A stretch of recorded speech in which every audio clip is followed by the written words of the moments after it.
This is different. This is magnificent, man. And I like this. I enjoyed myself to the fullest, and I can't wait to come back on. And it's also wonderful to hear people talk sanely to each other. You're doing something outside the box. And on top of that, entertaining people at the same time. And on top of that, educating people at the same time. You can't lose, bro. You know, your future has no limits, Avi. You just keep doing what you're doing, my friend. You're going to be able to write your own ticket. You have something amazing going with this show but you're there and you're educating us. I mean, yes, pain is inevitable. I mean, there's a reason we have these sensors in our body. I mean, they're warning signs. And the baby is facing me, and I look at the baby like, what a beautiful face you've got. And I'm just looking, and the baby smiles. That is, I think, 10 times more powerful. And I would ask him to come with me back to early 2023 to save my son's life. My father passed away. She's an only child. She didn't have any family. She asked me to walk her down the aisle. That's the part that changed. It's just that cruel moment of when you realize there is no hope. That tears at me, but it doesn't tear at me anymore. Because there was hope. I hung on just long enough to come out the other side. And here I am. Look at me, all beautiful and stuff. You're not going to be able to overcome at least what technology has created. And they were rebuilding that country at a cost. Because by working, Holly, you will keep yourself busy and get used to the grief. Another trio of questions, now more underrated. We have Billy D. Williams, Italian man named Skippy, or unicycle. I'm sorry, Italian men named Skippy. Put me away, Abby. That's Archie Bunker, the mountain climber, Ralph Cramden, the yoga instructor, or Don Corleone, the computer repair person. It's clearly an issue with the hard drive. Don Corleone. And how about this? The word bed actually looks like a bed. E.g. And then I visited the children, and I would say the adults were at least as enthused to see Santa. Listen, I got a chance to get to know Joe Weider. Joe was like a second father to me. He took me under his wing. I had a blast. I want to dance with somebody. There we go. I'll do it. I do too right now, guys and gals. And you know, real close, despite the fact, guys and gals, that in my opinion, Stevie's the winner regardless. But I'm not voting. We have more. Tom, Don, I'm a true fan. Yo, I never watched all of your movies through, Tom, because they scared the crap out of me. Love y'all, man. Great to meet you. Yeah, Avi, you did a great job.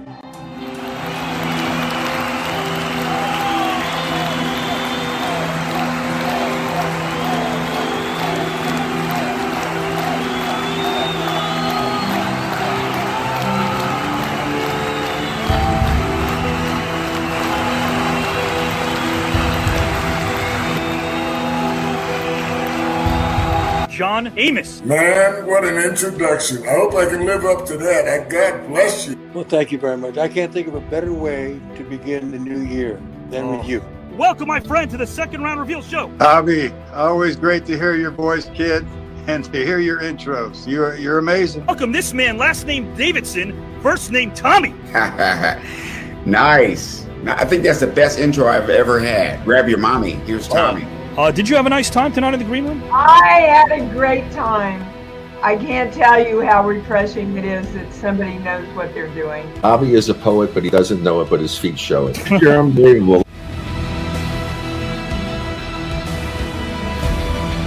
Winning it all, competitive juices, are they all there, Joe? Man, the competitive juices don't stop. I am here to destroy people, to win. put out the rhymes that make things say that be so fine, and then hit you in the butt, because I'm ready to win this all. It's all about me going to Greece with my wife and my family and having a great time. Let's win this. Oh, are you here to win the whole darn tournament? I don't play. I just win. You're chomping at the bit to get in this thing. Oh yeah, man. I've been telling you, brother. You brought up some names to me, and I was like, I can't wait. I hope they don't see me, because it's gonna be on like a steaming pot of neck bones, baby. And I'm not playing. Mike, I gotta ask you the golden question. Are you here to win the entire thing, my friend? I'll just say this, Abby. Winner, winner, chicken dinner. But are you here to win the entire celebrity tournament when it's all said and done? I saw a very familiar face in Mike Rotundo, better known as IRS, and he said that he was here for the winner, winner, chicken dinner. And I want to take away that chicken dinner. So yes, I want to win this whole shebang. First name Joe Smith. Welcome, my friend. Oh my God, Avi.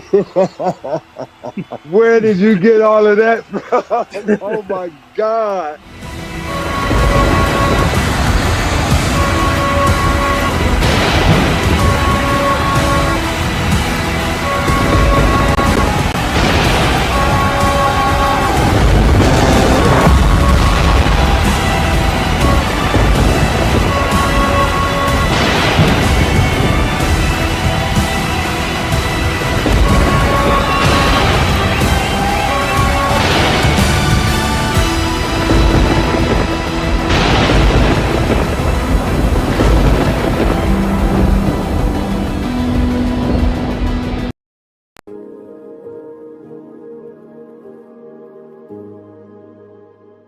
There are those of us who like to venture to the unexplored, to see the beauty in the strange and unknown. Those of us who go out there with a sense of wonder.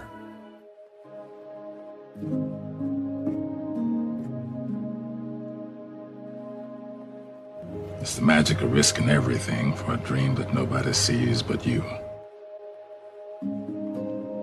Beyond this place of wrath and tears looms but the shadow of the shade. Yet the menace of the years finds and shall find me, unafraid. God, it matters not how strait the gate, how punishment charged the scroll. I am the master of my fate. I am the captain of my soul.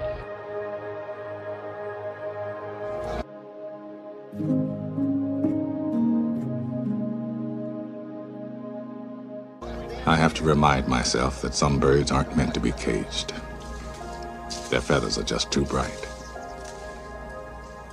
And when they fly away, the part of you that knows it was a sin to lock them up does rejoice.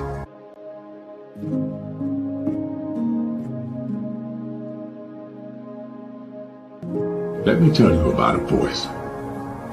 The one that whispers. It tells me what's right and what's not, when to leave and where to go. It's not Shakespeare. It does not speak in memorable lines. My inner voice always gives it to me straight. Tells me who my real friends are, when to say yes, when to say no.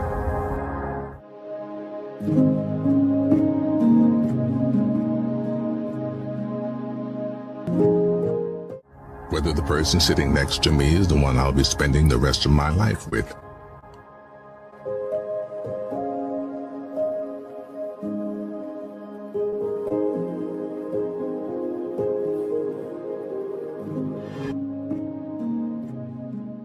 You already know that dedication, hard work, and perseverance gives positive results.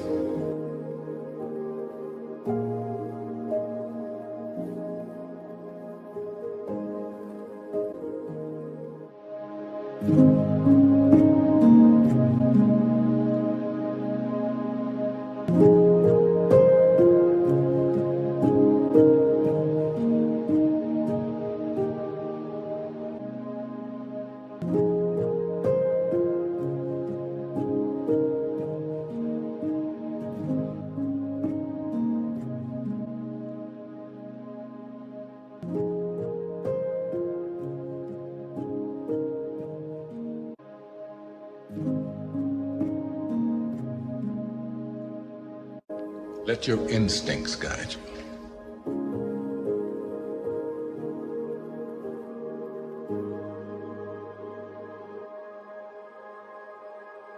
Your 15 minutes are up. You better start thinking of something else.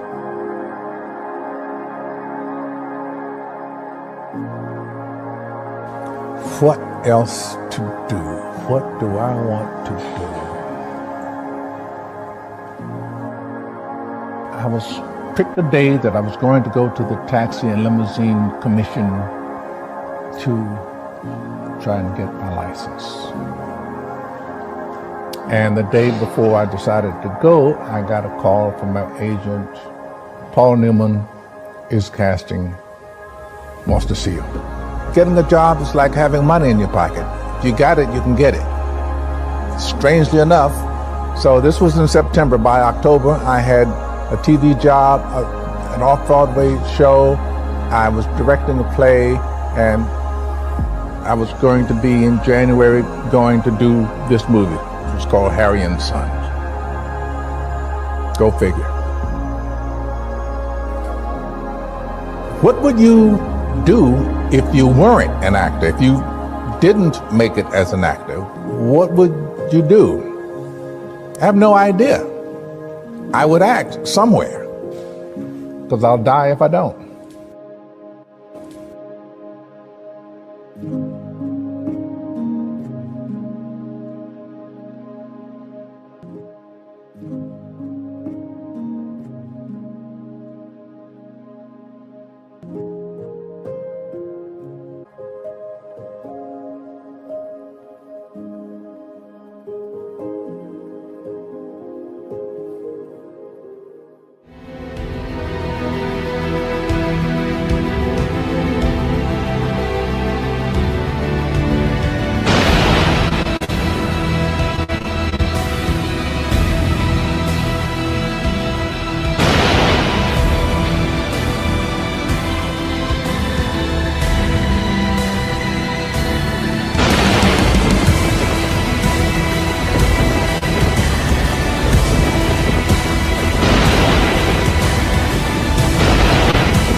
top 50 players, and I'm really excited to tell you about my new relationship in the broadcasting world with the new network.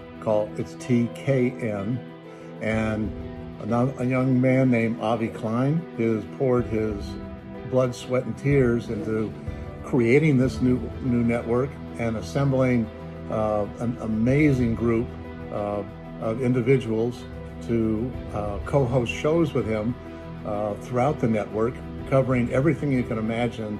He's assembled artists, authors, film entertainers, legends from every walk of life who are just bringing their knowledge and their experience and their wisdom, and this is amazing. Like in a day and age when our airwaves are just completely oversaturated with false narratives, with social media futility, with craziness, Avi just is I feel like this is a cosmic convergence of what is most important to him, and he's such a stand-up guy. Here, but with a very warm heart for Avi and thanking him for all the work he's put into creating the new network.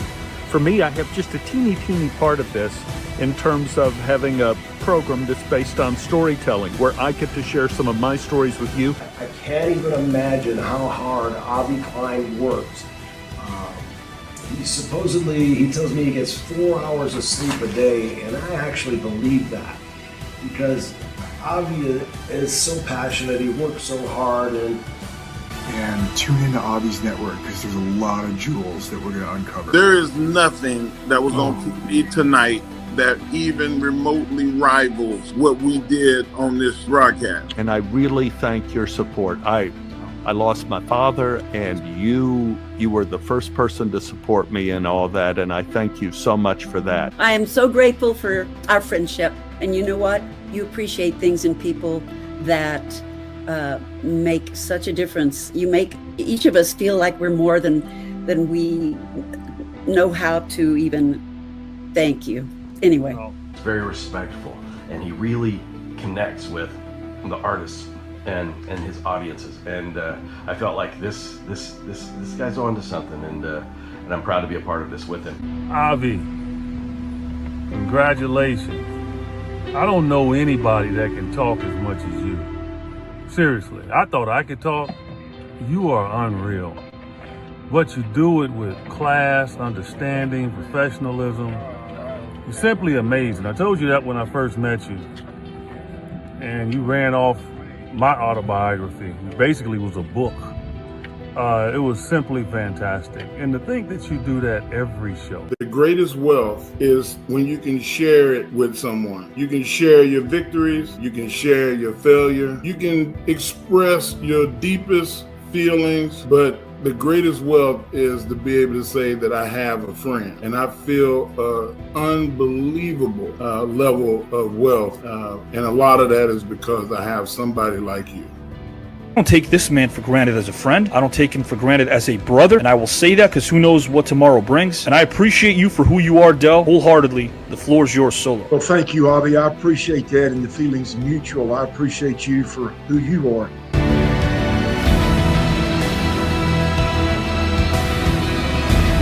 I just think it's going to be, a lot of fun for people. I don't think people like this on the air. I don't think really. No, there isn't. I just think it's going to be I'm very interested in how people respond to it. Because I know it's going to be interesting and see if people tune in and stay tuned in. And I really hope they do. And I'm all yours, bro. Let's go out and make this work. All right. I'll talk to you soon. Okay.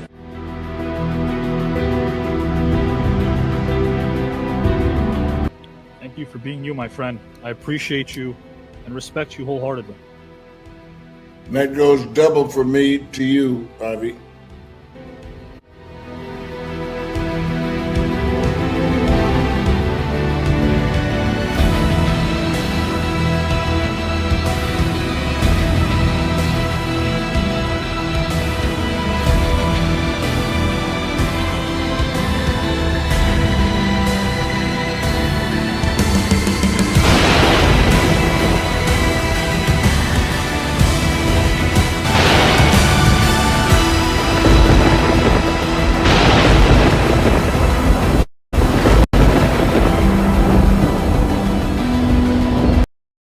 Love you, Dad. Thank you for everything you taught me. And guys and gals and pals, here we are, another Saturday night. Industrial-sized air conditioners at your favorite B&B in Alaska would be rendered obsolete after witnessing that intro because we're all fired up. That much is a fact. You've all experienced luminary after luminary enter this virtual arena. Indeed, this tournament is quite stacked. I dub this vision of mine edutainment because I place emphasis on entertainment and education. Because on this station, we celebrate those that are passionate about their vocation. And this format is anything but the same old, same old. So I thank you for embracing the innovation and expressing your constant elation when taking in the most star-studded tournament of them all. A place where competitors convey their level of admiration while we marvel at the information, passion, and perspiration when observing this wide array of talent that make up the population of strong-minded thinkers that enlighten us, which is why I subscribe to conversation, because listening and applying is how we get to our destination. We're all so much closer than we are apart, which is why this show offers a demonstration of what's right about us as a society. So for the new viewers out there who have a fascination, sit back and enjoy as I put a cap on this verbal dissertation. Let's keep doing what we do and realize that our motto isn't some Sherlock Holmes mystery. A legendary director of Superman fame, my mentor, told me years ago, write your own history. Teaching history and screenwriting for the very best was one thing. Sharing your history is an honor. That mentor lives in my heart daily. His name was Richard Donner. So let's sit back and realize what we've witnessed here in this tournament, oh so grand, where 131 Hall of Famers and Hollywood Award winners and nominees own this land as we discover and rediscover our humanity through open dialogue and expand. So be prepared to give a hand to competitors that are about to work their sweat gland, all the while our attention they command. with 15 grand and a 5-day and 5-night trip to Greece on the line, one can't forget about the pride and the prize. So with that, let's all rise and reprise our roles as educational voyeurs that never chastise or agonize, but rather we revel in our beautiful reality without needing a disguise. Here on this network, we're all allergic to lies. The bard Mr. Shakespeare once said, "It is not in the stars to hold our destiny, but in ourselves." So if you love something, don't hate others that do, because doing is the sweet nectar that is most rewarding. Take a moment to breathe, admire your desire to aspire, because if you don't, life will be but a blur. Of this I'm sure. So never hate the flower for starting out as a seed. Long distance running is essential. This isn't some stampede, so don't run anyone over on the way to the top. Focus on yourself and never forget to cheerlead. Root for your loved ones and lift people up. This human fortune cookie hopes that we've all agreed that positivity is something we can never concede. So with that being said, let's bring in our first participant to this tournament so grand. And I'm very excited. 3 very accomplished human beings, 3 legends, 3 men that stand for something are about to be introduced. 2 out of 3 will move on to the next round. And guys and gals, the real secret of this tournament is somehow the talking heads said we can't find a way to agree with one another or disagree with one another in a civil way. This tournament allows us to do just that. Somehow, the talking heads said that we can't connect soul to soul, eye to eye, and heart to heart virtually, but we're doing that through laptops and devices. Why? Because strangers come in here and they leave us friends. We do conversation, not controversy. And guys and gals, we have a lot of philosophical fun. A resounding Japanese proverb says, "In the struggle between the stone and water, and in time, the water wins." Bruce Lee once said, "I fear not the man who's practiced 10,000 kicks once, but I fear the man who's practiced with one kick 10,000 times." Yours truly, Avi Klein, says that while credibility has many facets, it wears no costume or disguise. It's as clear as crystal. In this path of existence we're all on, it's a privilege and blessing to be in touch with credibility. It strengthens our very core when recognizing how we may benefit from its energy. The works must be conceived with fire in the soul, but executed with clinical coolness. If you know the enemy, and know yourself, you need not fear the results of 100 battles. Our first participant is a man that has battled his entire life, yet he's touched the lives of many. He's class personified and a man that has helped countless others in their life's journey. Our first participant was born in Japan, and his mother and 2 younger sisters immigrated to the U.S. around 63 or 64. Around this time, Ali beat Liston 30 years before our participant would travel with him to Korea on a tour. He trained in karate and judo in school clubs before immigrating to the United States at age 11 to Alaska, specifically Fairbanks. After moving to southern Minnesota, he trained under the legendary full-contact PKA champ Gordon Franks. He practiced Goju Ryo karate and also trained under Goju Ryo legend Chuck Mary Munn. His resume began to grow, so enjoy these rhymes as they are not nearly done.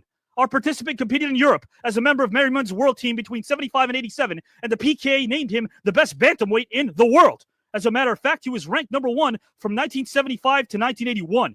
Hell, he traveled the country with the likes of Eric Bischoff, fighting people and not getting arrested. Sounds like loads of fun. He excelled and thrived in point tournaments and was part of the PKA, which was conceived by Joe Corley. This was years before he managed the greatest, such as Ultimo Dragon, Jushin Liger, Mr. Nagata, Yuji. As the liaison of New Japan talent to WCW, he bridged the gap between 2 cultures and helped establish a global brand. A commentator, a manager, a talent, a spokesperson. This man was quite the hand and helped his employers make many a grand. Brought Ishii, who was head of K1, into Turner and also the United States. He was dedicated to his craft even more so than a mother-loving son named Norman Bates. Has 4 wonderfully successful children, and get this, in 2016, he competed in the Battle of Atlanta World Championships in the senior lightweight division. End result, he won the World Championship after 28 years of being absent from competition. He's helped a wide array of young hopefuls in the same vein as a college sports draft. After all, Japan is a special place for pro wrestlers. It's not just about fame, it's about honing your craft. Along with Perry Saturn and Paul London, he was recently instrumental in helping make dreams come true. His knowledge and wisdom are evident, and his experience and insight keep things together like glue. He's made many a talent and companies money. His intentions are as pure as honey. Watching him on Tokyo Heat is educational as it is funny. So put your hands together for a humble, kind, talented, intelligent human being. Last name Ono. First name Sonny. Sonny, welcome to the celebrity tournament, my good friend. Wow. Avi, I think that's an amazing intro. That's probably the best intro I ever had. Oh. Wow. You deserve every bit of it. You have. Hey, listen, at the end of the day, you know, talent knows talent, game knows game. We're both in this industry for a very long time. Me and film, you, and not just pro wrestling, but also in martial arts. But I like the crux of the matter. I like getting to the heart of the matter. You do see so much talent in places and people that people don't, and you're offering them opportunities. Can't wait to talk about that as well very, very soon. But very quickly, Sonny, again, the program you set up right now allows a select few to get a taste of what it's like to even go to Japan. Am I right? Yeah, we like I was telling you earlier in our conversation that I get probably phone call because of my relationship in pro wrestling, and I'm the kind of conduit to all the company in Japan. And one of the things how to relate business in Japan is just like you and I understand, it's relationship. Yes. I can pick up the phone and call the president of NOAA or New Japan. So I do have a window or a doorway, and so I get asked, how can I get there every week? So we just started doing this tryout, and just before COVID, in 2019, we took a group over there, and some of the guys that we took over there for Great Muta's company back then, it was because Wrestle One, and they're still working there. They're on the contract with All Japan, and living their dreams. So That's making amazing. their dream come through, and they're like my kids who's living their dream. So I love that. Great satisfaction, more way than one. That's so awesome. I really do respect of what you're doing and giving back. Guys and gals and pals, I broke bread with Sonny 5 years ago in Las Vegas during StarCast. The man is so tireless, so honest, so sincere.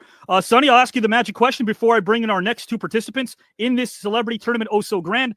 15 grand, 5-day trip to Greece. Are you here to win the entire shebang, my friend? Well, humbly, I'm going to do my best. English is my second language. So, I might not be able to talk fast, clearly, as somebody like professional like you, but I'll do my best. And certainly all the people here are accomplished champions, without a doubt. Sure. So we're all here to compete, and nobody competes without trying to win. So we're all going to give it a shot. I love that. And hey, you've taught me a lot already and a lot of gems just by listening to you virtually and in person. So thank you for, again, bestowing upon us your knowledge, my friend. I will put you backstage momentarily. Okay, great. Guys and gals and pals, the great Sonny Onoo, a great human being and a great talent. And again, someone we could learn a lot from, just like our next two guests who I'm going to bring in right now. Greatness, it transcends any era. Our third participant, guys and gals and pals, is coming up soon, but our second participant has elevated his level of greatness to improbable heights. The excellency of his art is its consistency, its intensity, and the capability of making all things improbable evaporate.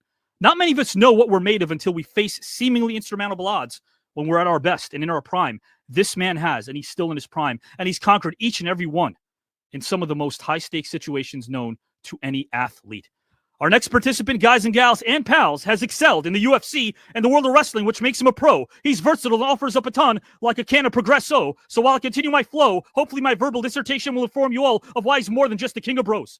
He was born in 1986 and is from upstate New York. Soon he would put more smiles on people's faces like Robin Williams' portrayal of the alien Mork. From Allentown, PA to Saratoga Springs, he grew up in a house where no one watched sports, but his dad would occasionally flip the dial and settle on pro wrestling.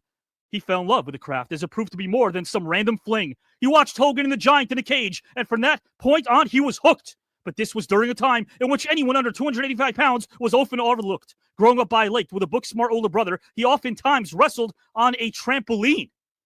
But he was infatuated with the art of pro wrestling. He was in. There was no in-between. There were some obstacles early on, as his mom wouldn't allow him to wrestle unless it was under a mask. Amateur wrestling and MMA seemed more realistic, so he would traverse and prepare himself for quite the task. He started amateur wrestling when he was 13 years old, which was quite bold, especially when you consider what he was told. He carved out his own path to success as he became a high school state wrestling champion in 2004. The aficionados let their hair down as upon watching him, they wanted more and more and more. Can you blame them? His opponents would often let out ear-inducing groans and moans. Heck, he beat the very best as early as high school, including future UFC star John Jones. He did this not once, but twice. Once he hooked you, guys and gals, and his opponents would always remember the moves that this man had. Can you blame him? They'd always let out their ear-inducing groans and moans. He did this not once, guys and gals, but to every opponent he ever faced. If he ever hooked you on the mat, he was on you like lice, with the skill and efficiency of a mid-90s Glenn Rice. This is a man that won the Nationals and Worlds and the Worlds in Jiu-Jitsu, and he still remained grounded and made everyone laugh like a glasses-wearing comedian named Drew. He landscaped, roofed, shoveled driveways in the winter so his kids could stand tall and never fear the fall. This is a man that's always had his priorities straight, raising 5 kids. You name the job, he did it all. With an MMA, he has a near-perfect record of 26-1. He would even get the fight of the night as he never ducked an opponent, nor did he run. He once took a UFC pay-per-view fight with only 7 days' notice. That's the equivalent of going on a date with any Listerine and still expecting a goodnight kiss. This man is big on taking care of responsibilities, and when he moved from Vegas to PA, he chose the Monster Factory. He would soon become a pro wrestling star. Learning how to sell and showcase his personality made him stand out like a politically incorrect Bill Maher. He's a 2-time WWE Tag Team Champion and is also a former WWE US Champ. It's a shame Vince wouldn't let him use a dirt bike when he went down the ramp. It isn't merely the style. All the while, it's the substance because he always makes sure to brighten the day with his infectious smile. He's now here to win this tournament, the most star-studded of them all. And guys and gals, he might do it with or without his hat. He's made his opponents go splat. These rhymes that I spat are about to be done just like that as I introduce a man that has the strength of a lion and might beat them all like that particular cat. So let me bring him in, guys and gals. Stat, a humble, funny, real, kind, down-to-earth human being. Last name Riddle. First name Matt. Welcome to the Celebrity Tournament, my friend. What's up, Avi? And all I have to say is, wow. That was intense. That was a trip down memory lane, my man. That was real. You know, I thought you just did that for everybody else. I wasn't expecting, the bells and whistles for myself. But you deserve it. Thank you, Avi. Hey, Matt, appreciate listen. it. Absolutely. The people that are in our same circles will say something that is very honest and true. You always have time for your fans. You always have a smile on your face. You're always giving them who you are, the authentic self of that is known as Matt Riddle. And that's not something that you could just see in front of the camera. That's off camera. I can already attest to that early on before the show started. You're a great human being, a knowledgeable human being, someone who has so many peak years left in him.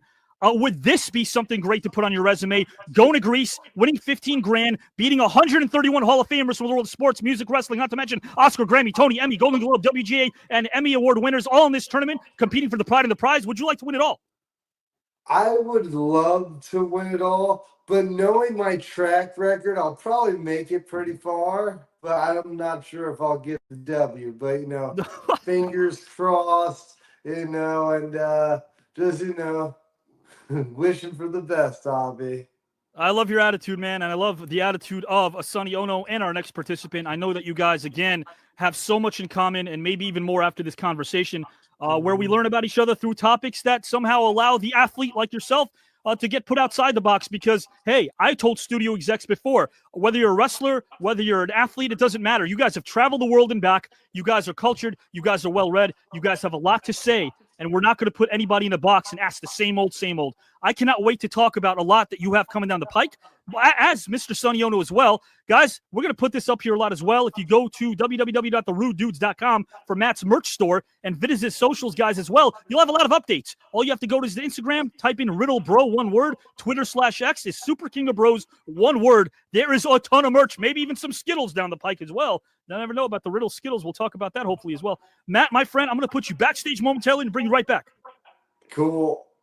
Mr. Matt Riddle, guys and gals. Again, Sonny Onoo, Matt Riddle, and our third participant, who is an absolute legend, an absolute great mind and human being. The sport of wrestling teaches your true character traits. You'll see for yourself what you are. It teaches you that you get out of life what you put into it. Are you going to be a bench warmer on the seats? Or are you going to be engaging in the game? Who said that? I wonder. We'll find out. The heights by great men reached and kept were not attained by sudden flight, but they, while their companions slept, were toiling upward in the night. Our third participant is a living legend, and his class personified. He always had the passion, skill, and purpose, and would simply not be denied. He was born and raised in Central Michigan, living both in Montrose and Coldwater, years before earning the mats and wrestling rings. Second on the totem pole, with 5 males and 3 females, he has 7 other siblings. He grew up on a farm, so he had the storybook upbringing and worked oh so hard before succeeding in a multitude of ventures. He'd hike half a mile to catch the school bus, no matter the extreme cold temperatures. Prior to school, with a pail in hand, he'd milk Peggy the milk cow. This early farm life, guys and gals, that responsibility bestowed upon him is the safety net which drives him now. Nothing attracted him to amateur wrestling initially. He was actually a basketball player, but with every plan, oftentimes comes a wrench. Things that would drastically change for him when he found out that he would be spending more and more time on the bench. A big flu epidemic hit his junior high, and a couple of his buddies from the wrestling team approached him and asked him to fill in a weight class for them. Otherwise, the school would have had to forfeit and miss out on discovering this man who was quite the rare gem. A decision was made when it came to the 8th grade. He opted to wrestle rather than to play basketball, much to his future opponent's chagrin, who certainly were worse for wear after facing him in a brawl. As a 3-sport athlete in high school, he spent much of his time after school at track meets, football games, or wrestling tournaments, and sometimes he wouldn't make it home until midnight. If that weren't enough, he'd wake up early to tend to animals before even enjoying some breakfast, let alone a bite. He attended Montrose Hill McCloy High School, a small Class C athletic school with no more than 100 students in his graduating class. In addition to performing as a 5-star athlete, he maintained a 3.4 GPA throughout his schooling while still kicking some ass. After all, mental strength is just as important as physical acumen. That much is a fact. Did you guys know that one of my mentors, the late Carl Reiner, once made a pact? He told me and some other writers that he would write our life story if we could do one thing: convince this next participant to involve us in a biopic of his, because his story is fit for a king. In 1971, he began teaching and coaching wrestling and would go on to win his first national championship in 1972. Through and through, his legend grew and grew, and if he wasn't on a card, it's clear that fans would boo and boo as he stomped his opponents before they even had a clue. By 1976, he had become the #1 amateur wrestler in the country in his weight class, earning him a shot at collegiate wrestling at ASU, where in his freshman year of college, he would achieve a 34-0 wrestling record on his way to becoming a 2-time All-American. He was definitely the glue. Frank Cush, the head football coach at ASU, would come to various home wrestling matches to watch him, and after matches, Cush would corner him for a quick word. He'd say, "You're an animal. I seen linebacker in all over you. You heard?" Our luminary would say, "Coach, you got me tagged correctly, but let's not get the lines blurred. I would rip out my heart and I would give it to you, Coach, and we'd win a championship ring. But do you have 10 other players who would do the exact same thing?" He actually loved football more than he loved wrestling, but he chose wrestling because it gave him the opportunity to win on his own accord, unlike the other option, which is quite grim: the need to be reliant upon teammates who may or not be as dedicated to the cause as him. But you want to find out who this legend is, and I don't blame you, because it'll definitely improve your day. First, buckle up, because I'm going to read you quite the resume. His accomplishments, which are quite vast: Arizona State University Wrestling Hall of Famer, 13 National AAU Wrestling Championships from 82 to 94, 1985 Canada Gold Cup gold medalist. In Judo, 5th degree black belt. In Jiu-Jitsu, 2nd degree black belt. Ultimate Fighting Championship, UFC 5 Tournament Championship, Ultimate 95 Tournament Championship, UFC Super Fight Championship, UFC Hall of Famer, UFC Viewers' Choice Award, first fighter to ever be awarded a UFC title belt, Triple Crown champion, the first in UFC history, the Danger Zone, undefeated in Danger Zone single bout competition, a member of the Cauliflower Alley Club that Brian Blair so greatly runs, the Lou Thez Award, the George Tragos Lou Thez Professional Wrestling Hall of Fame Award, Frank Gotch Award, NWA World Heavyweight Champion 2 times, NWA Hall of Fame. In the UFC, he's beaten legends such as Oleg Taktarov, Tank Abbott, Ken Shamrock, and more. From gladiator dreams in his sleep, making all his opponents look like some pipsqueak. He wasn't superficial and didn't need a tan. His prep was his plan. They know his name from Japan to the Sudan. There isn't a man he hasn't outran, and he's overpowered even those with a 7-foot wingspan. So put your hands together for one of the greatest of all time, a multi-time Hall of Famer, an authentic human being. Last name Severn, first name Dan. Dan, welcome, good sir, to the celebrity tournament. Avi, what are you on tonight? I mean, that's incredible. I enjoyed listening to the first 2 introductions. It was fantastic. And Thank you. Holy moly, I kept looking for, who's you bringing up here right now? I don't know. Well, that would be you, my friend. That was very well done, my friend. I appreciate that very much. I appreciate that. It's my honor to do as much due diligence on you, Matt Riddle, Sonny Onoo, because Dan, again, I will say this constantly, being in the same industry, but maybe a different medium of it, you put a lot of smiles on people's faces. You do a lot of great work that people don't see behind the camera. You give back. My question for you is this before I talk about the tournament, then Matt and Sonny are going to be up here with us. Is it as gratifying to see the youth develop when you tutor them under your tutelage as it is to win a personal accomplishment? Oh, yes. I mean, anytime that you can take an athlete from a practice room and then you see them out in competition and to see them realize their dreams. Oh, I mean, you live, it's like you're living through them. Sure. So it's very rewarding. I mean, most coaches, they look at you're like a second father to them or a second mother to them, again, depending on the sport that you're coaching. But no, it's, I get just as much enjoyment out of coaching people as I do with doing it myself. And again, I had one of my children did actually follow in my footsteps and was a very accomplished wrestler. So it's like, it's there. Now I have 5 grandchildren, and I've always said to my 2 children, like going, are you going to let your father be a meddling grandparent? And I might save you $250,000 somewhere down the road instead of having to pay for college tuition. Sure. Their athletic performance will pay for themselves. That's a great way of looking at it. Absolutely. Guys and gals and pals, I don't have to preach to Mr. Severn. He knows how athletics help us grow as people, builds camaraderie, teamwork, and trust in others. Mr. Severn, $15,000, 5-day trip to Greece. We have a lot of luminaries in here. Doesn't matter who they are. Your friend Al Snow's in this as well. Are you here to win the entire tournament, my friend? Well, of course I am. I mean, it's one of those. I have only a couple places that's really on my wish list of what Yes. I want to go see, and it just happens to be the fact that you said Greece because I want to go see. I want to go see the Colosseums. Yes. You know? I love that. Guys and gals and pals, we are thanking Dan Severn, Matt Riddle, who's on here on screen as well, and Mr. Sonny Onoo for giving us their time here on a Saturday night. Remember the rules, guys. I won't be long-winded. 2 out of 3 advance to round number 2 of this tournament. Every round, guys and gals, takes a few months to develop. We're not complaining. We're growing. We appreciate that. And it's through topics, guys and gals, that these gentlemen are kind enough to delve into very deeply. We'll start with topic number 1. I'll go off screen as I mentioned topic 1.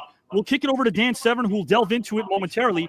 And if at any point Matt or Sonny want to rebut Dan, all they have to do is lift that index finger up. I pop in. They can rebut or ask a question. Once Dan is finished, he'll let me know. I'll pop back in.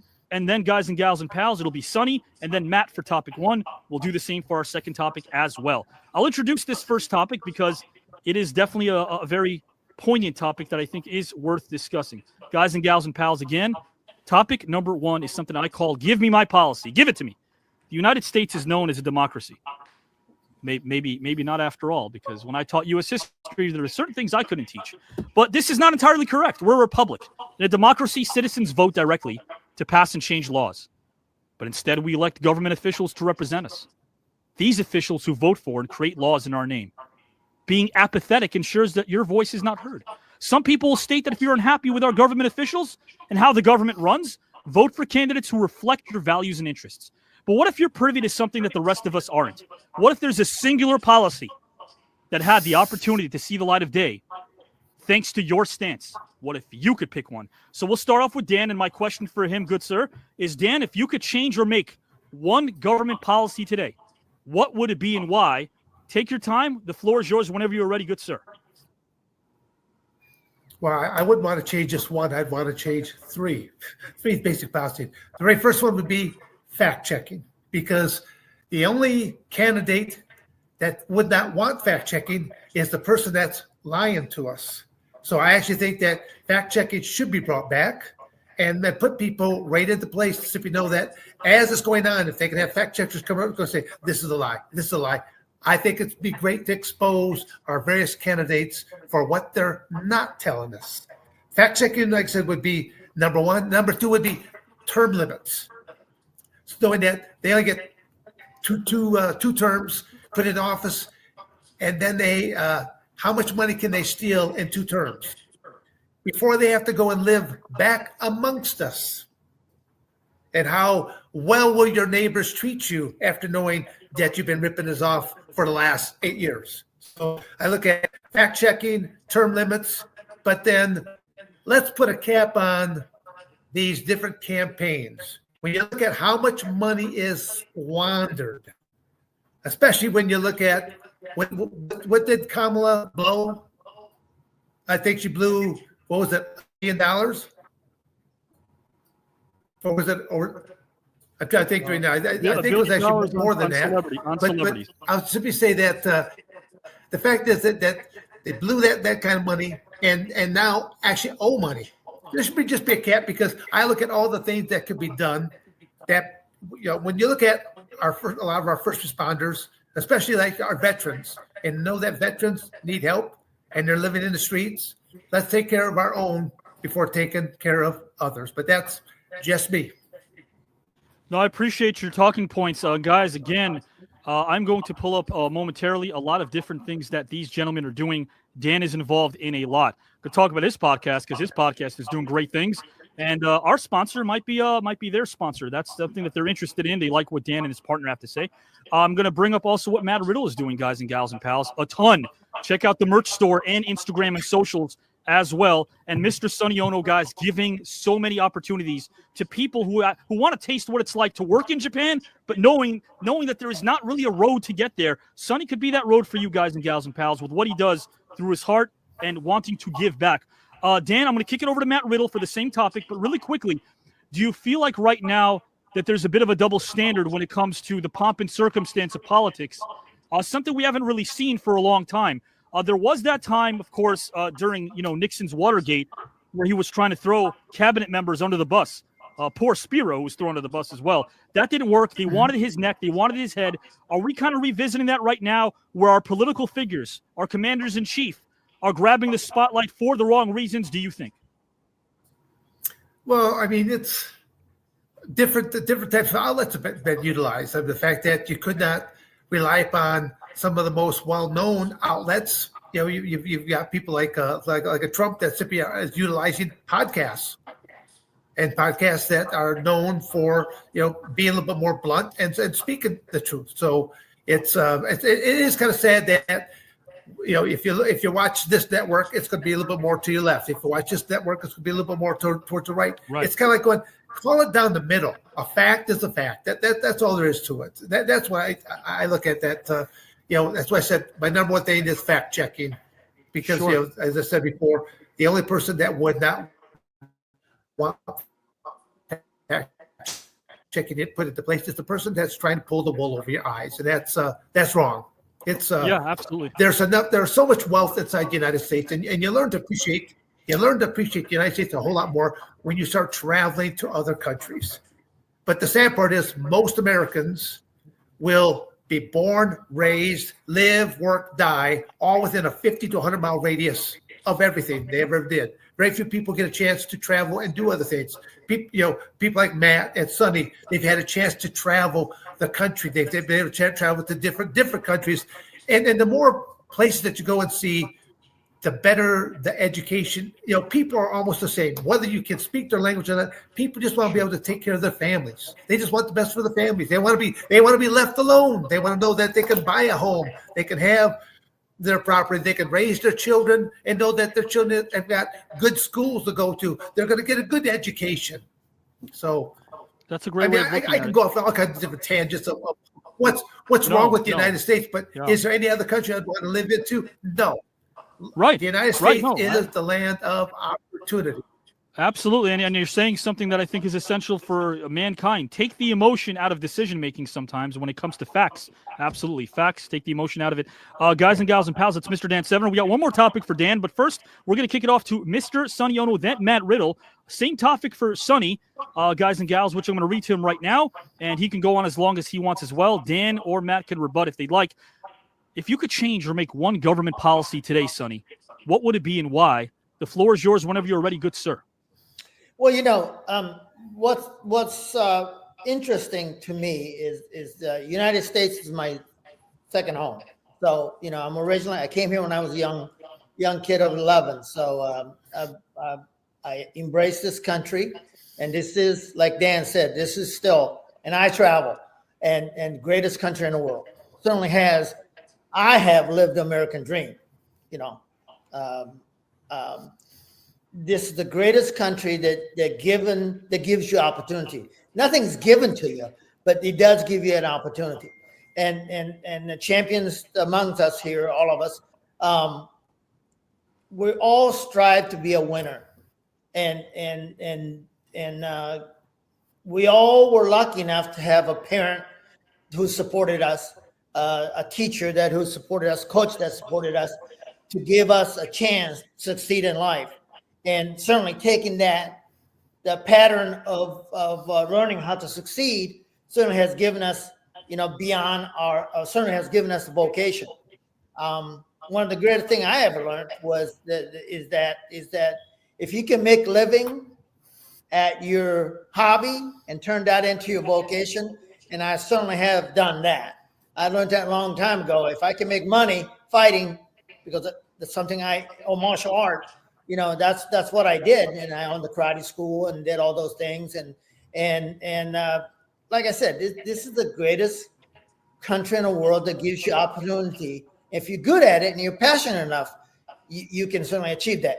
To answer Abby's topic question, I being an immigrant that I am, the immigration in this country is really out of whack. I think everybody knows that.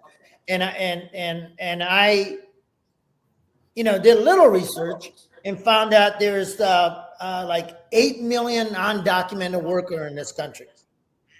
And all those undocumented workers, believe it or not, pays taxes like all of us out of their employment tax, unemployment taxes, income tax, and all that.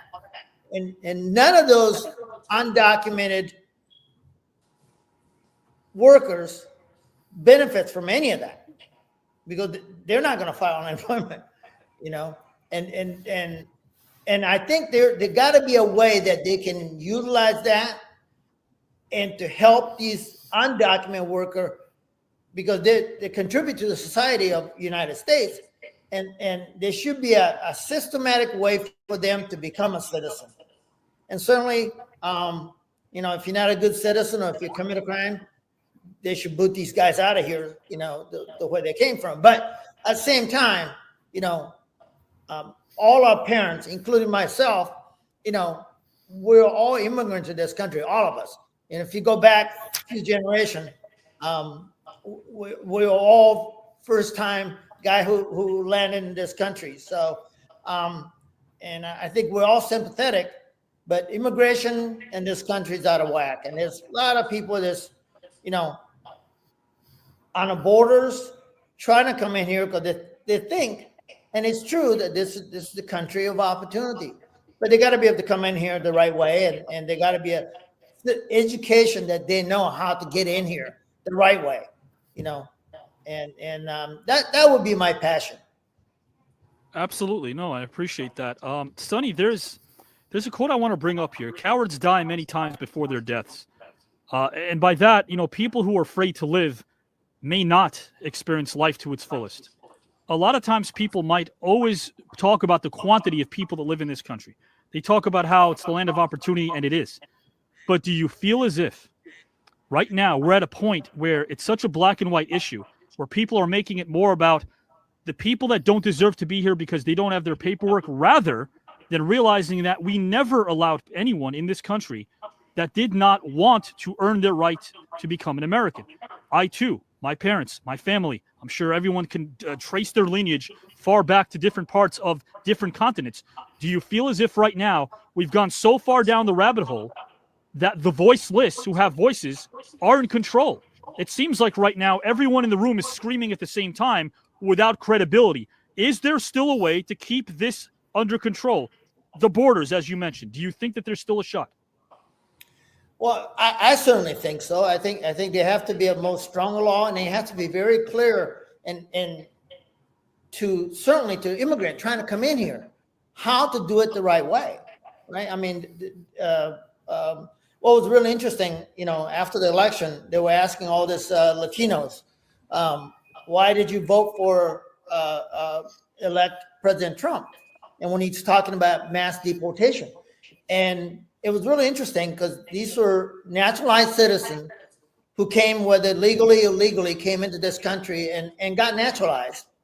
And they were saying, it's us, they're illegal. And one of the reporters asked, well, you didn't come in here. You worked your way in to become a naturalized citizen. And it's really interesting. It's almost like if you get on, I'm on this side of the fence. So, my cousin and my relative, they actually asked that. Says, what about your families? And they might get deported. And well, that's their problem. Right. Once we got on this side, it was, it's like they forgot where they came from. And I think all of us need to step back and go, gee, what did our great-grandparents do? In my case, what did I do to give my 4 children an opportunity to go to university and to graduate and having a great life of living an American dream? And it's here, it's possible. I'm a great example of that. There got to be a way that we can help them. Practicing, maybe it starts with mindset, maybe practicing an attitude of gratitude, realizing that you can get opportunities here that you weren't able to get back home, which is why you're here in the first place. So practicing that's a mindset that's very prevalent, very important. I'm going to kick it over to Mr. Dan, please. Yes. Yeah, I'd just like to make one point there because I've been to Japan many, many times, and there's a lot that Americans can learn from the Japanese culture. Because I mean, each time I've been to Japan, I've been to a lot of the different cities and that. It's such a clean area. I mean, you don't see the graffiti on the walls. You don't see garbage on the sidewalks. Just a very kind culture. I mean, it was way before masks came in due to COVID into the United States. But back in Japan, they've worn masks all along. That if someone has a cough or cold, something like that, they would be on the street or something like that. They're wearing a mask.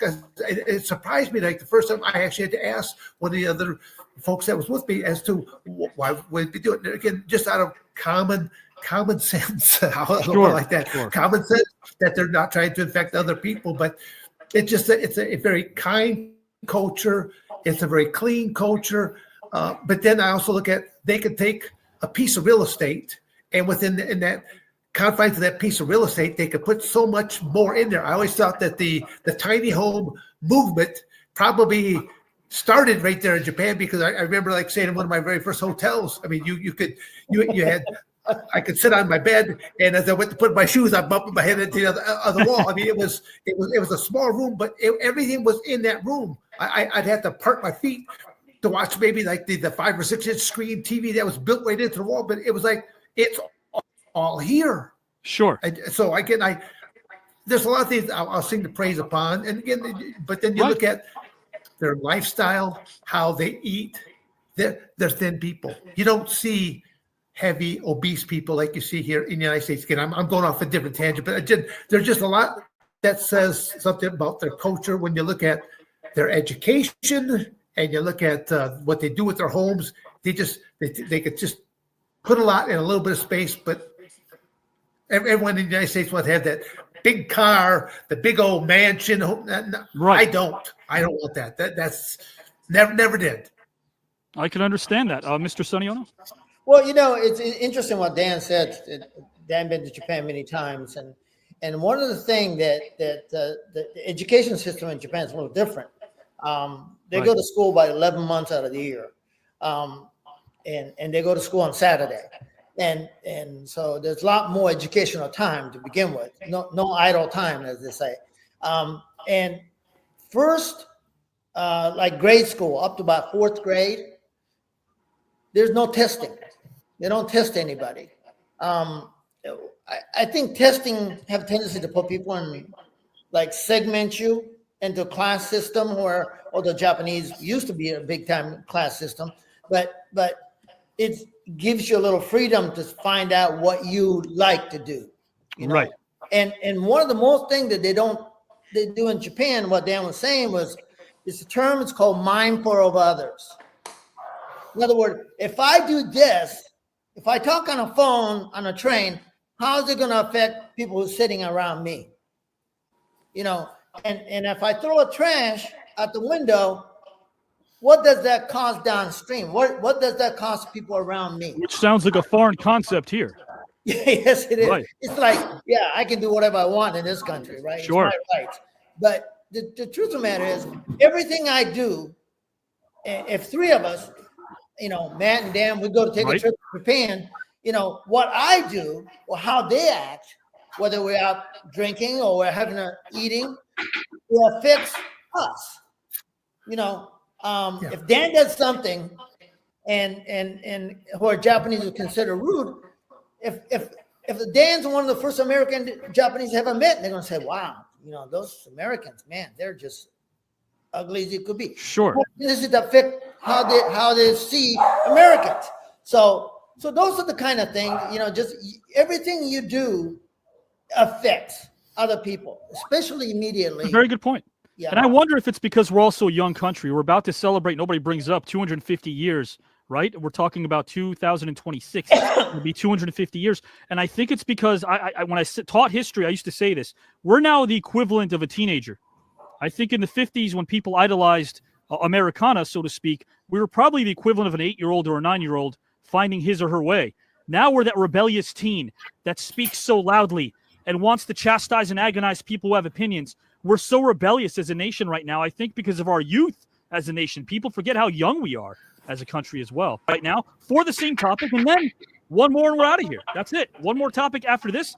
This is now Matt Riddle, guys and gals and pals, who again, a great talent in his own right, who's traveled the world and then some, has excelled in every craft that he's ever attempted to excel in. My question for you, Matt, is the following. If you could change or make one government policy today, what would it be and why?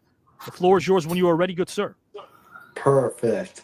Hey, I just wanted to say to Sonny and Dan, you guys both made awesome points. I couldn't agree with you more. And, there's a right way and a wrong thing of doing things. And, you want to be compassionate, but at the end of the day, you also got to take care of business, right? So, but when it comes to this topic, I'm not going to go outside my wheelhouse too much. But if I could control one policy in the federal government, I'd probably start with the legalization and decriminalization of cannabis. As an avid cannabis user for most of my life, I think it has a lot of medical benefits and it's really helped me out. And it's also, when I was growing up as a kid, I was prescribed a lot of, Ritalin, and there's a lot of ADHD medication, which didn't used to be such a big thing. But nowadays, you see how they're pushing it on all these kids, and it has long-term effects. And even when I was a kid, I had some long-term effects from using it from 3rd grade up into high school. And once I stopped taking it, I stopped having those issues. And those issues were, I actually had ulcers all over my esophagus that were cancers when I was 16. And they didn't know what it was coming from, but I had a feeling that taking all this Ritalin, methamphetamines basically, were really eating away at my esophagus and my stomach and giving me a heartburn and causing these medical problems. Once I stopped using the Ritalin and I kind of swapped it out for cannabis in high school, grades were still good, showing up. I had an appetite rather than not having an appetite. And I can speak for myself and many of my friends and colleagues, especially in the world of mixed martial arts or professional wrestling with the beatings we take, that compared to pharmaceutical drugs and drugs made in a lab, using medical marijuana is just extremely beneficial. And I think it should be legalized and decriminalized. Because I think there's a lot of people that paid a hard price for nonviolent crimes. And, like I said, you want to help people, you want to take care of people, but you also got to have rules. And I think there should just be some better rules in place, so a little bit more regulation, because you don't want bad product out there. But at the same time, I kind of look at cannabis as the tomato model. You can go to a grocery store and buy steamed tomatoes, fresh tomatoes, diced tomatoes. You can buy any tomato, and then you can go to a farmer's market and also get tomatoes that somebody else grew in their backyard. And I believe cannabis should be handled the same exact way. And that way, anybody that needs it can get it. And for me, like I said, it's been the perfect medicine for the career I've had, which is, and Dan knows, Sonny knows, pro wrestling and professional fighting. I mean, you're either made for it or you're not. And even if you're made for it, you still eventually break. It's just like a car or a toy. You drive it hard enough or play with it hard enough, you break. You gotta duct tape some pieces back together. And for me, cannabis has really helped me have longevity in my career. I'm 38. I'm no Dan Severn, but I'm 38 years old. I feel amazing. I get to raise my kids. I travel the world. I still wrestle probably 2 to 3 times a week, traveling from Mexico to Japan and working everywhere under the sun that I possibly can. I even did a kid's birthday party the other day, and it wasn't really a kid. It was a grown man who was kind of like a kid, if you know what I mean. And but he was awesome, and and that's my thing. So for me, that's my hill that I'll die on. I've lost jobs with the UFC and other opportunities because of this, being a victim of prohibition, and things are changing in the right direction, but they're not quite there yet. There's also a lot of monopolies that are making way too much money, and kind of keeping guys that know more about the business and the industry of cannabis and the strains and the genetics, and kind of keeping those guys out just to make the money. While I think if it was more like a tomato model, everybody would be able to profit, and you would actually see the difference in quality.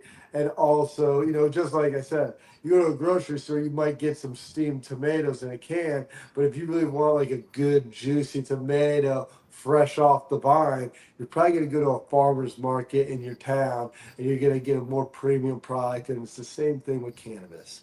So that's where I stand, and that was the one policy I would like to change. I gotta say this, and I hope I do speak for everybody. I hope your presence is a present, Matt Riddle. Absolutely. Thank you so much, because what an analogy that people could relate to.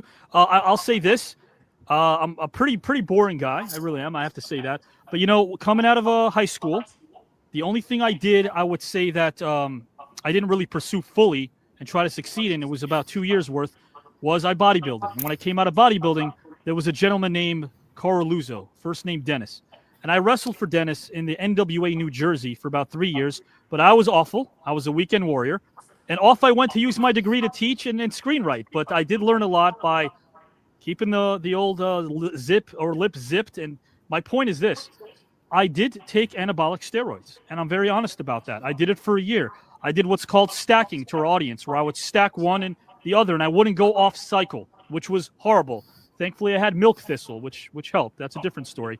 But I wouldn't go off cycle. And somebody gave me Dianabol pills, and then it became Decadurabolin and Winstrol. And the point of what I'm making is this. It is so easy right now, even with HGH, to take these performance-enhancing drugs, which do cause your system to behave differently and react differently as well, whereas those who are taking cannabis to treat themselves, statistically, do not commit violent crimes. I mean, these are just numbers, as Dan Severn so pointedly put out earlier. Facts are facts. Matt Riddle making a case, guys and gals, for legalized use of, again, marijuana, but also bringing it up in such a way that maybe can relate to the masses. Very interesting. Sonny, Dan Severn, Matt Riddle, they're about to enter topic number 2, and that will be our final topic, and we will get out of here. Hello, everyone. I hope you are enjoying this fantastic evening so far. Were any of your predictions correct? We'll find out later, because there's much more show after this. We have another topic. Go ahead and get your votes in for topic number 1 right now. We have a second topic to come once all of the live judges are done. All of our live judges' votes are worth 5 points. You in the comments, your votes are worth 1 point. And remember, tonight we are beginning something new. So stay tuned through the end of this match and this show for the outro for your first look at next week's match. And stay right on our YouTube channel, because after this match, we have the post show, a different broadcast. There'll be a new video for you under our live tab. We will be right there with you. Let's get on to the hard stuff. Type your votes in the comment section right now as we make the difficult choice of which fantastic competitor we are all voting on this evening. Hello, Samuel. Welcome. Thanks for being here. Hi, Lester. Jacques. Bonsoir, Jacques. Always great to see you. Ça va? Bonsoir to you as well, Natalie. Ça va? Je suis ça va. All right. Dan, loved all 3 of your policies that you would like to enact or change. I would have liked a little more detail about the term limits, if that is on an entire level or on certain levels of government, where exactly you're going with that. I do appreciate that you want more transparency of where the money is going and being spent, and fact checking is very, very important. It should be done for every policy, for every debate when something is brought up, because it's very important for people to know what's out there, who they're thinking, and why they've arrived at the policy decision they have. So I appreciate that. Sonny, immigration, huge topic. There should definitely be a way for people to become citizens. And in fact, asylum seekers can't even begin that process until they are on U.S. soil. So I think we should look at those and find some changes as well. And this is very tough for me between Sonny and Matt. But my vote is going to Matt Riddle on this one. And he really brought it home with his analogy of the tomatoes and where you find that. He had a lot of great points about the medical benefits. He personalized well with his own experiences. And he also brought up that he does know there need to be rules and regulations in place, as well as the effects on other people and how people have paid the price for nonviolent crimes. So, Matt, my vote is going to you for this first topic. And now I would like to bring in Jamie to see what he has to say about these fine competitors. Giselle, I'm telling you, I'm so excited.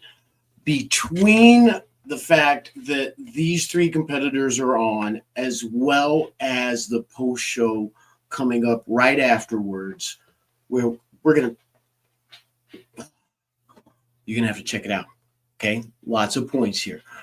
First of all, can I just say, gentlemen, thank you so much. This was an outstanding debate. Matt, I really like the idea that you had brought up regulation, and I know it's not popular. All I could think of is that the cannabis that is out there now is 40 times more potent than what was out there when I was a kid. I just turned 50. And so that's something that's not quite a tomato, so you lost me on that one. But I loved everything that you said, and with great energy. Well done. Dan the Beast Severn, I have absolutely I'm excited that you're here today. And fact checking as well as term limits. You got me right there. It was outstanding. And when we talked about the money that drives the politics here, it's like Coke and Pepsi, and there's a lot of really good things that we could be doing with that money, in my opinion. You were great, sir.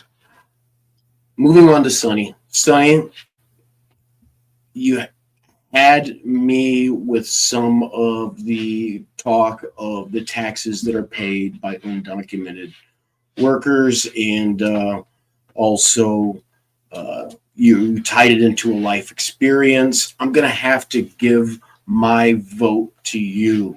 All right, Greenies, in the comment section right now, we want to see your vote, okay? These men are they're putting out their heart and soul for you, all right? So make sure that you vote, and we have one more topic coming up after this, all right? Chad, what did you think of what was going down here?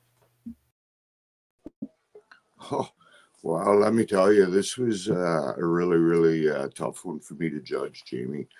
I mean, great points by all three of them. Before I give you my opinion, I just want to remind everybody, yes, please get your comments in. It's very important that each of your comments and votes are counted for these celebrities to advance. It's very important. Topic 2 is coming up. So this brings me to my judging, gentlemen. Dan, really love what you were talking about with the fact checking and, you know what I mean, term limits. You were right on point with everything.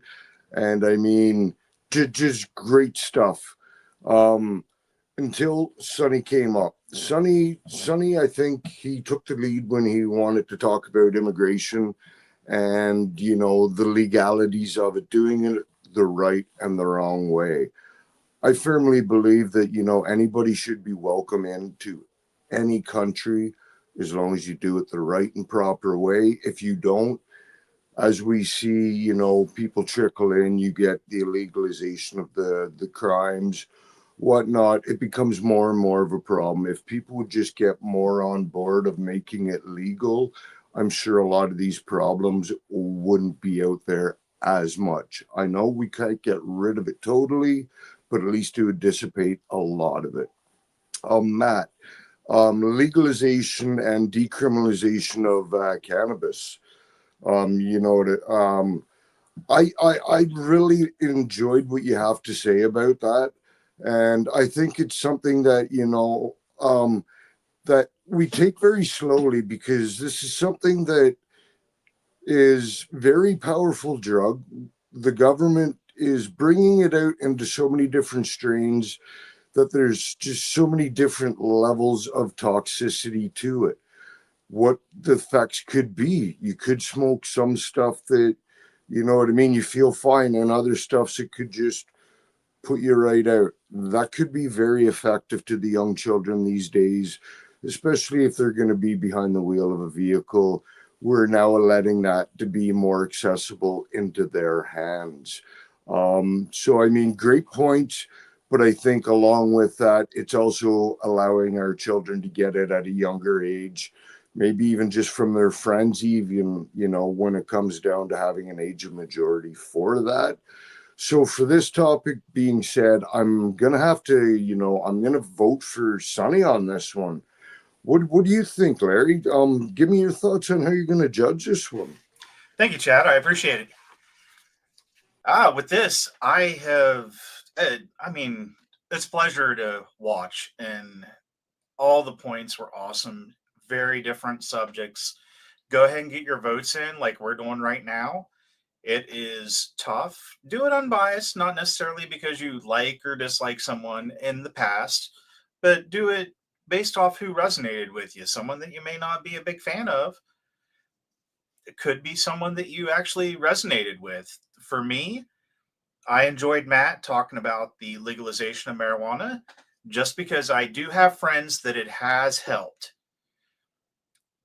And then also the Sonny talking about immigration with the American coming in to America, and that they should be working their way and have a process for that, which is something I have thought about several times myself. And then also for Dan Severn talking about the fact checking is excellent. And he had some great points on that. The shorter terms, again, as Giselle said, where would it go across as everything across who would it be? How long would it be? What branch of the government would it be? And then I really resonated for me was the cap on the campaigns. Where does the money go? What do we have going on? Exactly where could it work out better for people? When it comes to this, as far as resonating with me the most, though, my vote has to go to Sonny. And everyone, good luck with the rest of this. Stick around for the post show afterward. Sean, what do you think of everything? Oh, wow. You guys hit some absolutely amazing points. I am sitting here just captivated, and some of your thought process of what you were thinking. Dan, you had to go first, and you answered 3 questions where everybody only did one. And what resonated with me was the fact checking. I think that's absolutely detrimental to our democracy and what's posted out there, and people should be held accountable. And then you turn around and you said, oh, terms in office. Absolutely agree. Above and beyond. And the next one, the money squandering, all the millions of dollars that are put in to getting somebody elected in this country. I think with those 3 topics, I wish you would have hit just one, because you probably would have given us a lot more. But the 3 you gave me, absolutely amazing. Mr. Onoo, just to give you the heads up, sir, thank you so much. I remember watching you. You're great. But that being said, talking about undocumented people and the 8 million people that came over, I think most everybody knows somebody who's been trying to get in this country legally and what they've gone through financially. So to give 8 million people, because they've been tax-paying citizens, didn't resonate with me at all. Did not. Sorry, not being mean to anybody, but this personally hits home with me, with somebody who is in my family now. It resonated with me that wow, maybe they should just go to Mexico, get to Tijuana, walk across the border, get a plane ticket, and move on. Been much easier than what this young man went through from Serbia. Then we go to Mr. Matt. Great subject, absolutely amazing. The one thing that I had about legalizing it, I think it should be state rendered. And the reason I'm saying that is Florida just came up the rule to legalize marijuana and it got voted down. Wow, you would not have thought in Florida they would knock it down. But when I sat back and read why they knocked it down, is because 3 corporations would control the product legalization of cannabis in this state. 3. You can't grow it in your backyard. No, that's not what was in the rule or the law. So when it comes down to everything that went on, I'm going for Dan the man because I wish he'd have given me more on the, the fact checking, because that's huge for me. So my vote goes to Dan. How about, what do you think about Howard? My man, Sean, thank you for your thoughts, brother. Some really good, thorough discussion there, Sean. Guys, quick reminder before I jump into my own votes. Let's just make sure we continue voting. All right. Your voice is important. Your voice needs to be heard and stick around. All right. There's going to be one more amazing topic, I'm sure, that Mr. Avi Klein from his great mind has conceived. And even more importantly, there's going to be an amazing outro, right? Which is, so if you're really digging this match, guys, you just wait till you'll see what we got next Saturday. Hey, Jacques! Jacques, always awesome to have you on board, brother. Hope you're doing good, man. And after this show, after the match, we got a post show. So it's going to be really amazing. We got so much more tonight going on. That said, let's jump right into it. So I really love Dan's really strong 2 points. He talked about, fact checking and how it would, it would expose the liars and kind of weed out, liars and politicians with, not so great, objectives. I am excited for topic 2 as well. Tina, hey Gus, what is up, my man? Good to have you, brother. Good to have you. That thumbnail always brings so much joy to my life. Looking forward to the next topic. I'll be voting on it. Couldn't vote on this one since that's all right. Samuel, just stay tuned in and you'll see. Hey, Aiden, what's up, buddy? Good to have you on. He also talked about term limits, which is also very important and a theme I think we've talked about as well in this tournament as well. Mr. Matt Riddle, man, loved his energy. He talked about the legalization of cannabis, right? He talked about the medical benefits. I love how he also kind of shared a personal story when he was younger.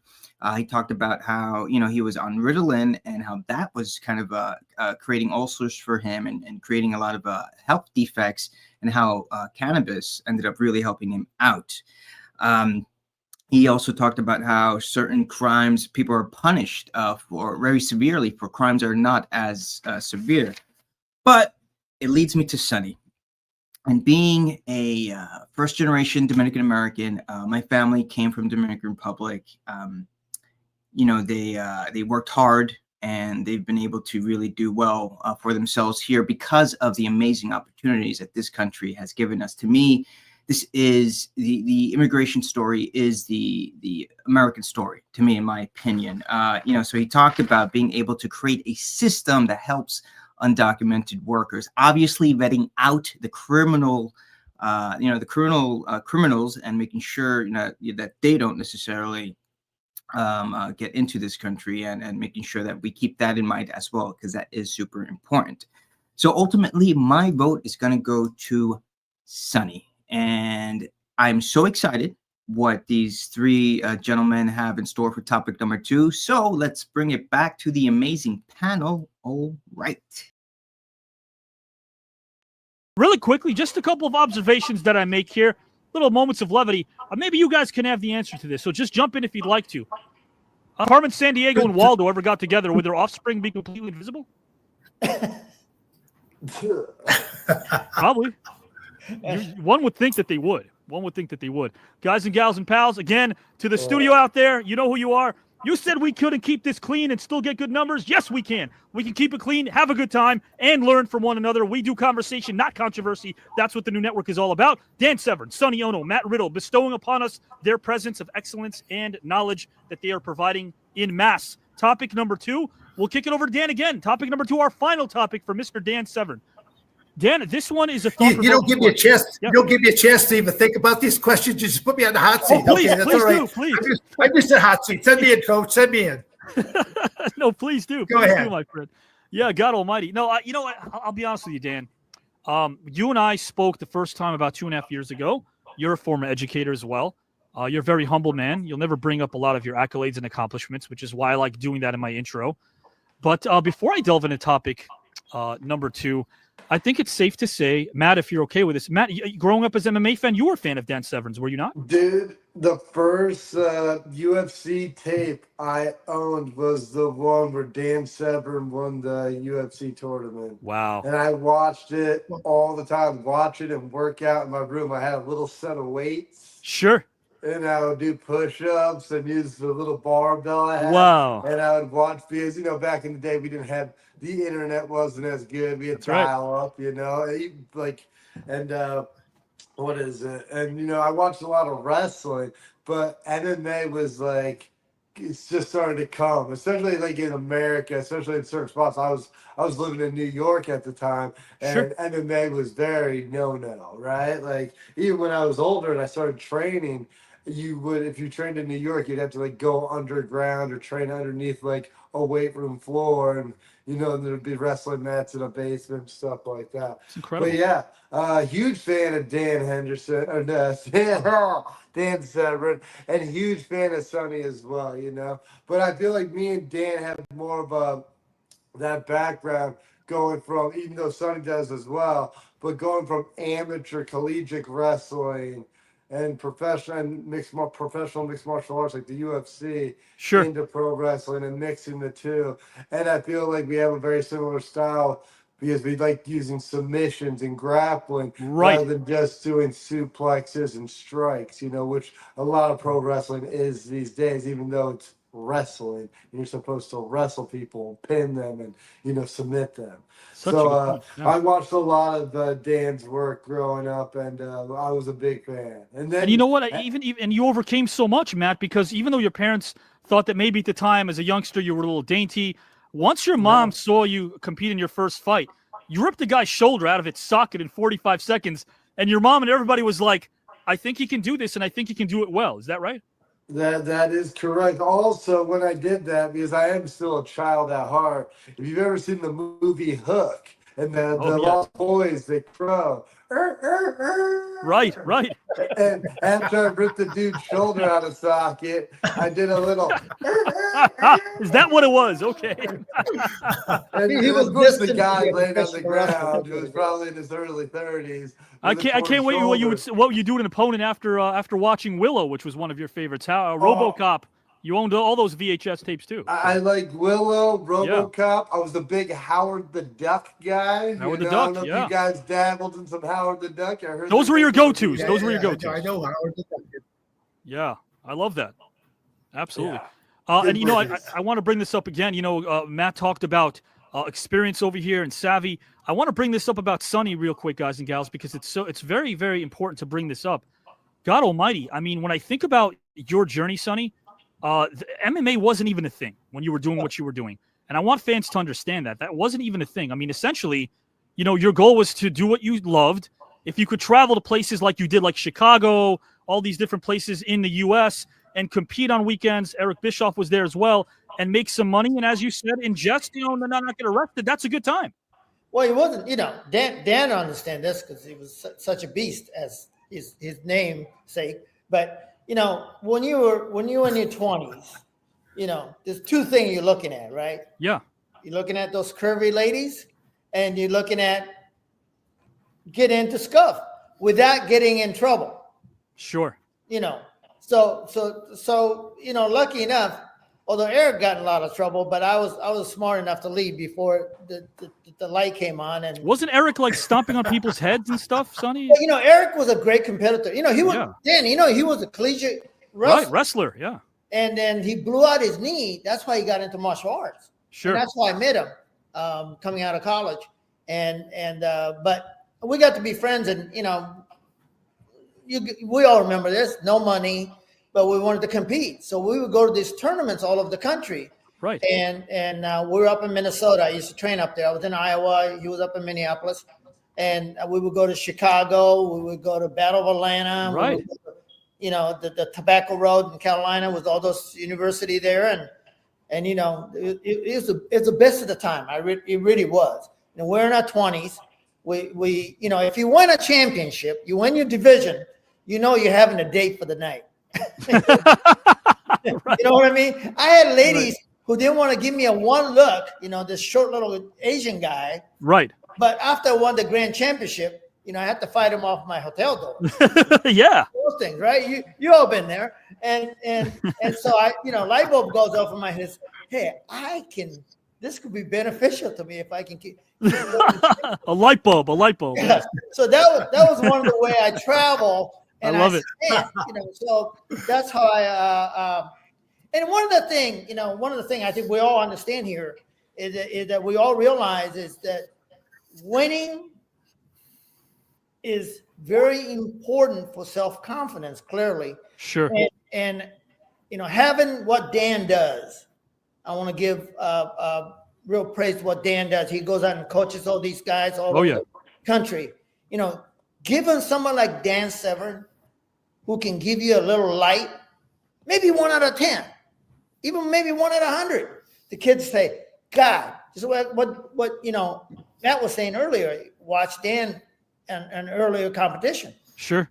I want to be like Dan, or I want to be like him. He's successful. How did he get there? Having a karate school, and that's I still have to this day a mother who writes to me 30 years later. He is the Eastern from Germany. Okay. This kid that was so shy. Sure. It was 5-year-old, came to my karate school, would cry just if I say something to him. Right.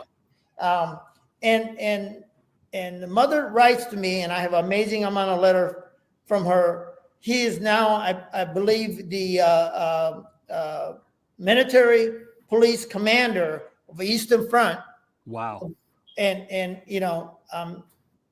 these kids that I taught way back in the days would reach out to me and said, if it wasn't for you, and I'm sure, Dan, you get that all the time. That's amazing. If it wasn't for you, I would never made it. That's amazing. Whether you played the father's figure or what, but you do give them, and I think that's what Dan does. Continue to do so. Right, because you take the wrestling and that alone, and of course the accolades and the experience is something to definitely be braggadocious about. But it's in all three of you. But and with Dan, it's the etiquette. Within 2 minutes, when I spoke to Dan on the phone for the first time, and again, we're not awed by celebrity. I've been around them my whole life and work with them, and it's not about that. But it's about the tone in his voice, and you realized right off the bat that everything he said meant something, and it meant something because he conveyed a certain tone, and it came across as very authentic and genuine. So it's like you could talk about the accolades, but when you see someone practice what they preach, Dan, again, if you're blushing, my fault. I'm sorry over here. I don't want to make you as red as this shirt, but I got to tell you, your etiquette and your ability to be able to connect with the youth through being honest and a no BS approach, I think that's necessary today. That's so necessary. Well, it goes right to you. I appreciate it. I'm gonna say I appreciate whatever they say there. I speak from the heart. I always tell people that the accolades, to achieve something, a level of success is one thing. It's what you do with it. It's the same thing people will say about their wealth. It's not that everyone needs to be rich. It's what are you going to do with that wealth? There are some people I know that you could give them $1 million today and they'll be broke by the end of the week because they don't know how to save. They don't know how to invest. They don't know how to nurture. But just, like it's just like what Sonny was saying there before, to know that you had someone at a wrestling camp, and then 20 years later, 30 years later, because social media has developed so much, this cell phone did not exist back then, but now through social media, that people find you, and I get that. I'll get that token email that'll come in, and it'll be like, Coach, you'll never remember me. I was in 7th grade when I went to your camp, and blah, blah, blah. They'll tell you a story, and you remember it, sure, that where that camp took place. But, that was like one of, 50 kids that you had at the time. So it's like going, but they tell you and they regale the story. So it makes your heart feel good that you're doing something, that you're impacting people in a positive way. That's what I guess we'll look at, and that's what I think life is really all about. That's why your legacy is going to be eternal, because people are going to remember your name, and it's not just about the fame or the claim, but they're going to remember your name because of what you did to help them survive this game called life. I will use the analogy. I will use a farm boy analogy. It's called the jackass and the 2x4. The jackass and the 2x4. In order to the jackass and the 2x4, you have to hit the jackass with the 2x4 once to get its attention, and then you got to hit it again to drive your point home. Thus, the analogy of the jackass and the 2x4. Again, does it somehow turn its head before you get its attention? Does it turn its head and kind of like, did he just do what? Does it have that look on its face like, wait a minute, what just happened? And then it gets clocked. Now you were farm fed, and you're also you had a farm boy strength, Dan. Do you think that when it came to that farm boy strength, it would help you see things through later on in life? Well, because you did have a lot of farm boy strength. I hated all of it. No, again, but at the time I sort of hated some of that stuff. But at the same token, it's like if you could get to the job a little bit quicker. It's like carrying buckets of water from the creek up to the barn so that you could water the Peggy the milk cow, right? Because they would be right. Yeah, you had Peggy the milk cow. Yes, that was one of my jobs for 8 years, milking Peggy the milk cow. So I always had to, when people had grabbed the udder and just rotate down, pitch off, and again, run that milk right on out. Yes, so Peggy the milk cow. So the comedic line was when they were talking about sexual education in junior high, and they were talking about getting to first base, and the guy's like, "Oh, okay, they finally got their chance to touch a female's boobie." I'm thinking, "Gosh, I've been touching a female's boobie for the last half a dozen years." Of course, her name was Peggy, and she had 4 nipples. But hey, yeah, you're ahead of the curve. You were ahead of the curve in that regard. Yeah, you beat everybody to it. I got 4, and it's called Peggy. Guys and gals and pals, we're going to transition over. Is that why they call him the Beast? Maybe. Yes. Could be. Good question, Dan. That is a good question. You have to admit, from Sonny Onoo. Guys and gals and pals, please. Go ahead. No, please, sir. Please. No, I get. I was just going. I get the ring name, aka the cage name, the Beast, actually was given to me by the legendary NFL Hall of Famer Jim Brown. He can rest in peace, Jim Brown. But the Cleveland, so he basically, I met him at the UFC. He was one of the play-by-play commentators at the time, and even when he first met me, he did not know I was one of the competitors. I show up to the UFC number 4 with Al Snow, professional wrestler Al Snow, with the mannequin's head, stuff like that. Sure. And Al's wearing the tank top, stuff like that. They all think he's the fighter, and I worked for 2 different universities, Michigan State and Arizona State previously. And so I simply do that when I showed up to certain social function. It was a sports jacket, tie, and I wore glasses. Right. I could see it good up close. I just can't see for distance. So I wear my glasses. So everybody thought I was somebody's agent. And then when the UFC official said, we want all the fighters up to the head table, and then Al's sitting out in the crowd, and I'm sitting up there, and people are like going, well, who's this guy?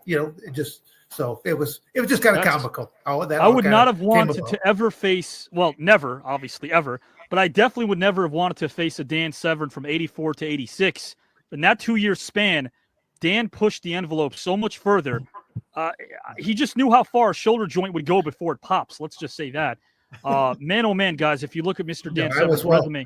What you talk about there right now, because I always tell people that they saw because I mean, my whole UFC type of thing, because Matt even said it, when he started his professional wrestling and stuff like that, Yeah. or cage fighting career. I didn't start until basically 37 is when I started my cage fighting career, and then went for basically 20 years. And so it was just a whole different ball game, and you could not Google anything on the internet. There weren't no. I couldn't go down to the local Blockbuster video and get some VHS tapes or anything like that. At the time, it was kind of comical when they finally did come out, because they were right next to the porn section. So everyone, all the guys are already looking around left and right because they're in the porn section to find the UFC tape. So there's just a lot of comical things that have transpired over the years.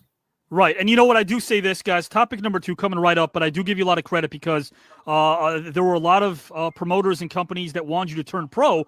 You would decline. You retained your amateur wrestling status. Your eyes were set on the 92 Olympics. A lot of people should track this story. It's a very, very important story to track, the story of Dan Severn. And, of course, guys and gals, the story of Sonny Onoo and Matt Riddle. We're going to give you more. It's not just the celebrity tournament. Hopefully, we'll have one-on-ones with these fine gentlemen as well. Before that happens, we're going to transition to topic number 2, kick it over to Dan Severn, then Sonny Onoo, then Matt Riddle, and then you guys and gals and pals can vote, and we'll find out who advances. 2 out of 3 will advance to this star-studded tournament featuring 131 Hall of Famers from the world of sports, music, wrestling, not to mention Olympians, Oscar, Grammy, Emmy, Tony, Golden Globe, AMA, and WJ award winners and nominees, all competing for the pride of the prize. It's not merely the size. Look into my eyes, guys and gals. This is a place where we have philosophical fun. Mr. Dan Severn, our final topic. Obstacles.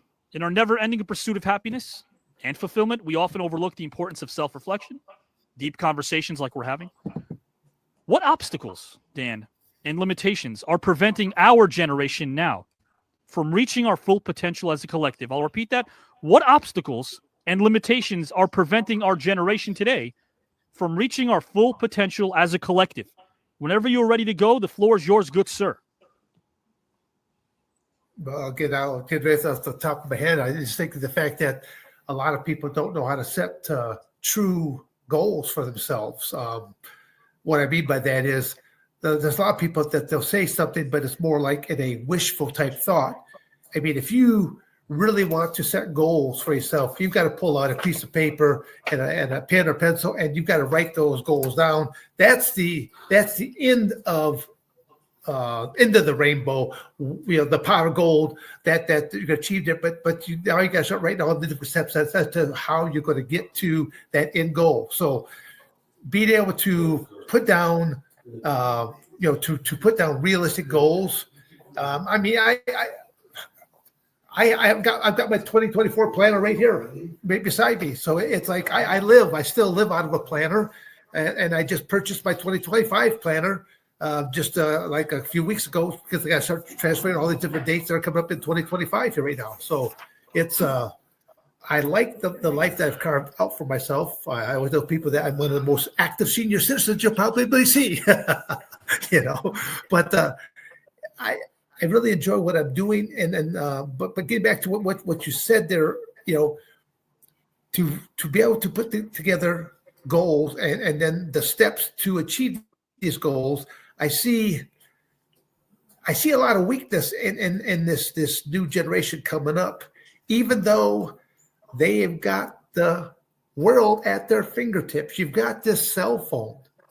You can Google everything. Growing up, I mean, I had to pull out the encyclopedias and, just to be able to look at things. You actually had to do book reports, and, people just, they Google so many things right now. And it's even with my children, I've had very funny moments there with my children because, my son, first time that he had to help dad send his first text. And he took this my cell phone, and within seconds, he had this double thumb going class. I go, where did this class come from that you can work 2 thumbs like this? Because I took an actual typing class in high school.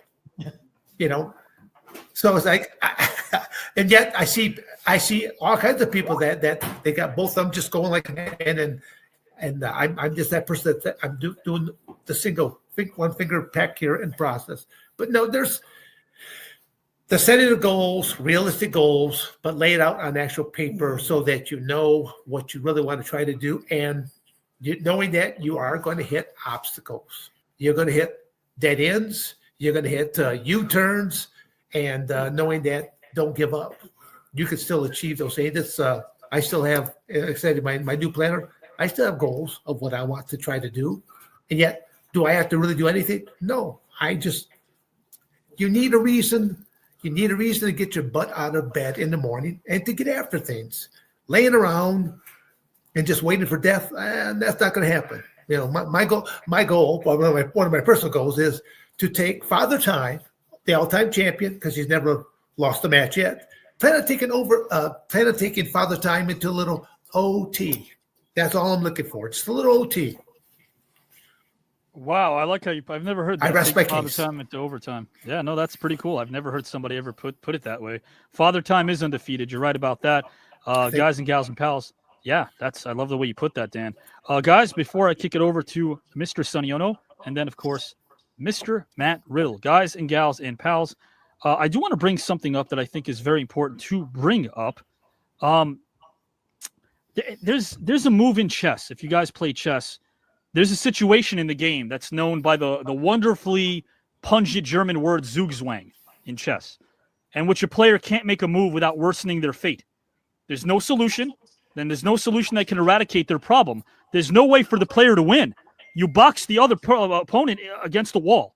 So the player can keep resisting, or they could accept the futility of the situation. They could resign. And I feel like right now, without being on some soapbox, I feel like that's where we are right now. I feel like we're resigning to the oh well status because, hey, there's a lot of podcasts. I have a mic hooked up over here just like everybody else. Hey, there's a lot of talking heads out there. Hey, let's pick a side. Hey, let's root for our politicians as if they're a sports team rather than the policies that they implement, right? Let's just blindly follow. And I feel like we're at that point now where every 50 or 60 years, something so important occurs because of a Zugzwang, where we feel like we're so locked in and where our backs are against the wall, there's no maneuverability. We can't move. Kind of like a cage fighter. Kind of like when you take an opponent and you box them in, they have no room. And I'm not using the right terminology because I'm not an MMA fighter, thankfully. I'm still here. I would not be here speaking with you right now if I was an MMA fighter because I would tap out within 2 seconds. But when you're putting someone against and they're back into a corner as a society, I think one or two things will happen. They kneel and they accept, or they fight back. And I feel like right now we're seeing the fight. We're seeing people right now fight each other. And hopefully it's not for the wrong reasons. Hopefully it's not because, the 1% out there that has an agenda that we're not supposed to know about is distracting us. Maybe every year there's 10 stories, I believe, in the calendar year that are distracting us from the real truth. 10 stories.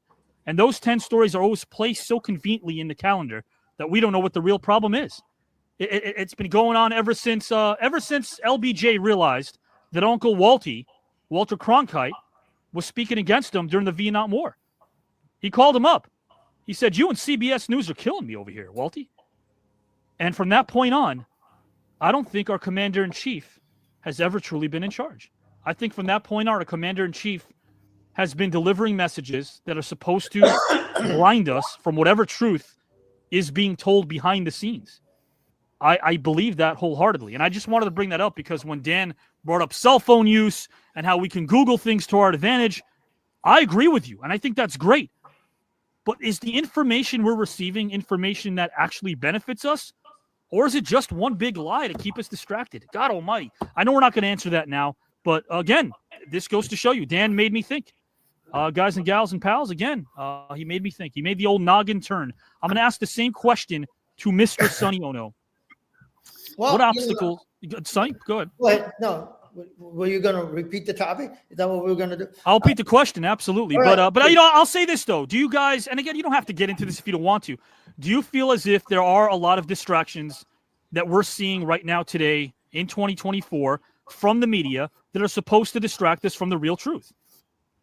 I believe that. I mean, there's so many things out there, and if you turn the channel, you can hear whatever you want to hear. That's the problem, right? I mean, Dan said it earlier. Truth is the truth. Accountability. If you repeat a lie enough time, it becomes truth. You heard that before. But can we ever know it though, Sonny? Can we ever know the real truth? well, I think individually have to go out and find out and not listen to what other people are saying. You have to, you have to go out and not just listen to the headlines or look at the headlines, But listen, this republic that we're in is exactly that. People do have eventually, maybe not directly, right, but does have a choice.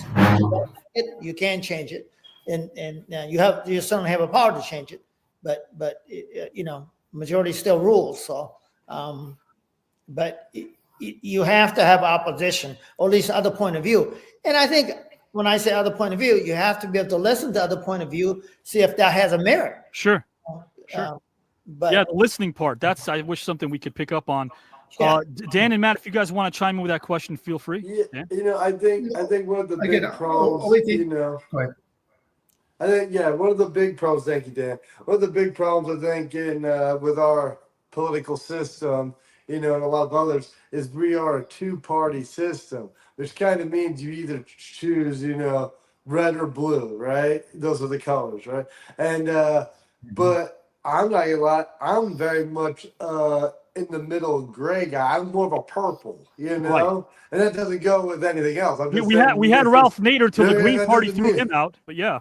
But at the same time, for me, it's like, and I feel like most of the people I speak to, because if you use common sense and intelligence, right, and you listen to one side of the story and listen to the other side of the story, because there's two sides of the story. Actually, there's three sides, two sides, and then the truth, right? Yes. And usually with common sense and basic intelligence and just life experience, you can usually weigh that out and know who's fooled and who's not.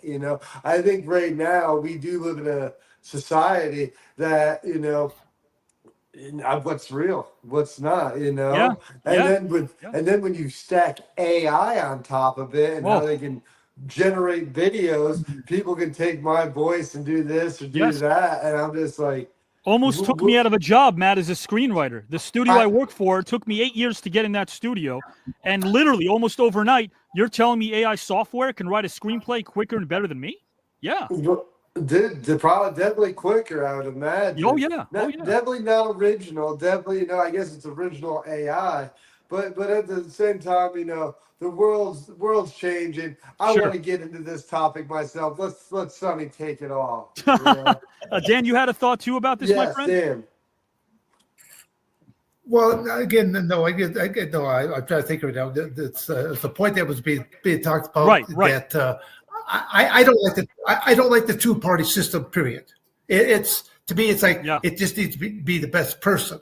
Again, I don't care about if you're a Democrat, Republican. Because again, I voted for Democrat. I voted for Republican. It's you vote for the policy, right? You vote for the policy. I hate to say it, but again, yeah. I'd be the type of person that's going to have to walk up and go and have to say something like, "I really dislike both of you guys, right? But I have to vote for one of you two. So which one of you two is going to screw up the world the least amount?" Okay, and now you get my vote. And again, oh God, I would not. Maybe part. that's the answer towards the world's problems. Don't piss off Dan Severn, guys and gals. So if the politicians knew they could potentially piss off a Dan Severn, we'd probably have more prosperous times before us right now. I agree with you. There's no doubt about that. Hey, at the end of the day, guys and gals, you're listening to free-thinking, intelligent people, and they're prepared to root through all the crap and get all the truth and be listening, guys and gals, to this very show because we do just that. Jesse Ventura's in this tournament. He wants to win. Guys, if you don't want to question, we don't want you to listen. Listen to everyone, read everything, and believe nothing until you yourself can prove it with your own research. No doubt about that. Mr. Sonny Onoo, my question to you, my friend, is what obstacles and limitations are preventing our generation, in your opinion, from reaching our full potential as a collective? The floor is yours whenever you're ready to go, good sir. I think it's two things that I see that since all of us are accomplished athletes, I think athletic is very important. It teaches many things that I think we use as a guideline to become successful in life. We're competitors, we're champions, but none of us became champion without failing, losing. I'm sure we lost many times before we became a champion. And I think that's one thing, one of the things that I certainly taught my kids. I know Matt Riddle was a state champ in wrestling, and my youngest was wrestling in Iowa, and he went 47-0 a senior year, and nobody ever scored on him offensively. So he gave up some points for letting people go, but being a champion or having learned to be a champion, he got beat by a real good friend of him, named Andre Gonzalez, was in the same grade, a little bigger than Kaz, but from kindergarten all the way up to wrestling till he got to high school, that was his measuring stick. Andreas would beat him over and over and over every tournament he went, and when they were in the same bracket. But he got to a point, where he could compete with them when he got to the college level and high school level. Of course, in high school, you get to go on different weight classes, but nothing wrong with not achieving first time. As a matter of fact, I think it's a detriment if you go out there for the first time and you win. I think it sends out the wrong messages. And nothing wrong with losing, long as you learn from that loss, right? And I think without it, you can't be a good champion. And to answer your topic, I think opportunity for education, the cost of education going to college is, most people go broke. I have 4 kids. And thank God, what Dan was saying was my youngest, who went to who got to athletic scholarship, but he did not take the athletic scholarship. He took the academic scholarship over athletic scholarship because he taught me something. He said, "Dad, if I decide to not do well or decide to give up my athletic scholarship, they can take that away. If I take my academic scholarship, they can't take that away from me." So that's something I learned from him when he chose the college that he went. And I think the cost of education is, have and have not. If he has to, cost of education got to get squared away. How many people are in a debt when they come out of 4 years to get a degree? They're in hundreds of thousands of dollars. I think average is over a couple $100,000 for people to come out of college. Certainly my youngest helped me out on that, but I spent well over $500,000 sending my other 3 kids to school. Thank goodness that I could do it, but the cost of education and what we're talking about opportunity, I think, that's something you need to be addressed. And one other thing I like to say, and I'm chiming back to what Dan does, is having a role model, somebody who they can look up to, not necessarily a martial artist or a UFC champion or pro wrestling champion, but someone that you can look. It could be musical, could be a teacher, professor, whoever. I think one of the most important things those guys have to realize is how much play, what I was telling you earlier with that young 5-year-old that I impressed upon when he was a little kid in my karate school, how much you influence their growth and who they become. I think that's one of the things that is very important. And guy like Dan should be, that's the guy who should be paid. We should be, as a society, we should be paying somebody like him who goes out and gives these inspirational speeches, and I think that's one of the most important things that they need to emphasize more. Opportunity, cut down the cost of education. I think that's important. And guy like Matt, you talk about your passion of CBDs and that kind of thing. So, when are you coming out with your own product? Because I'd be interested in that.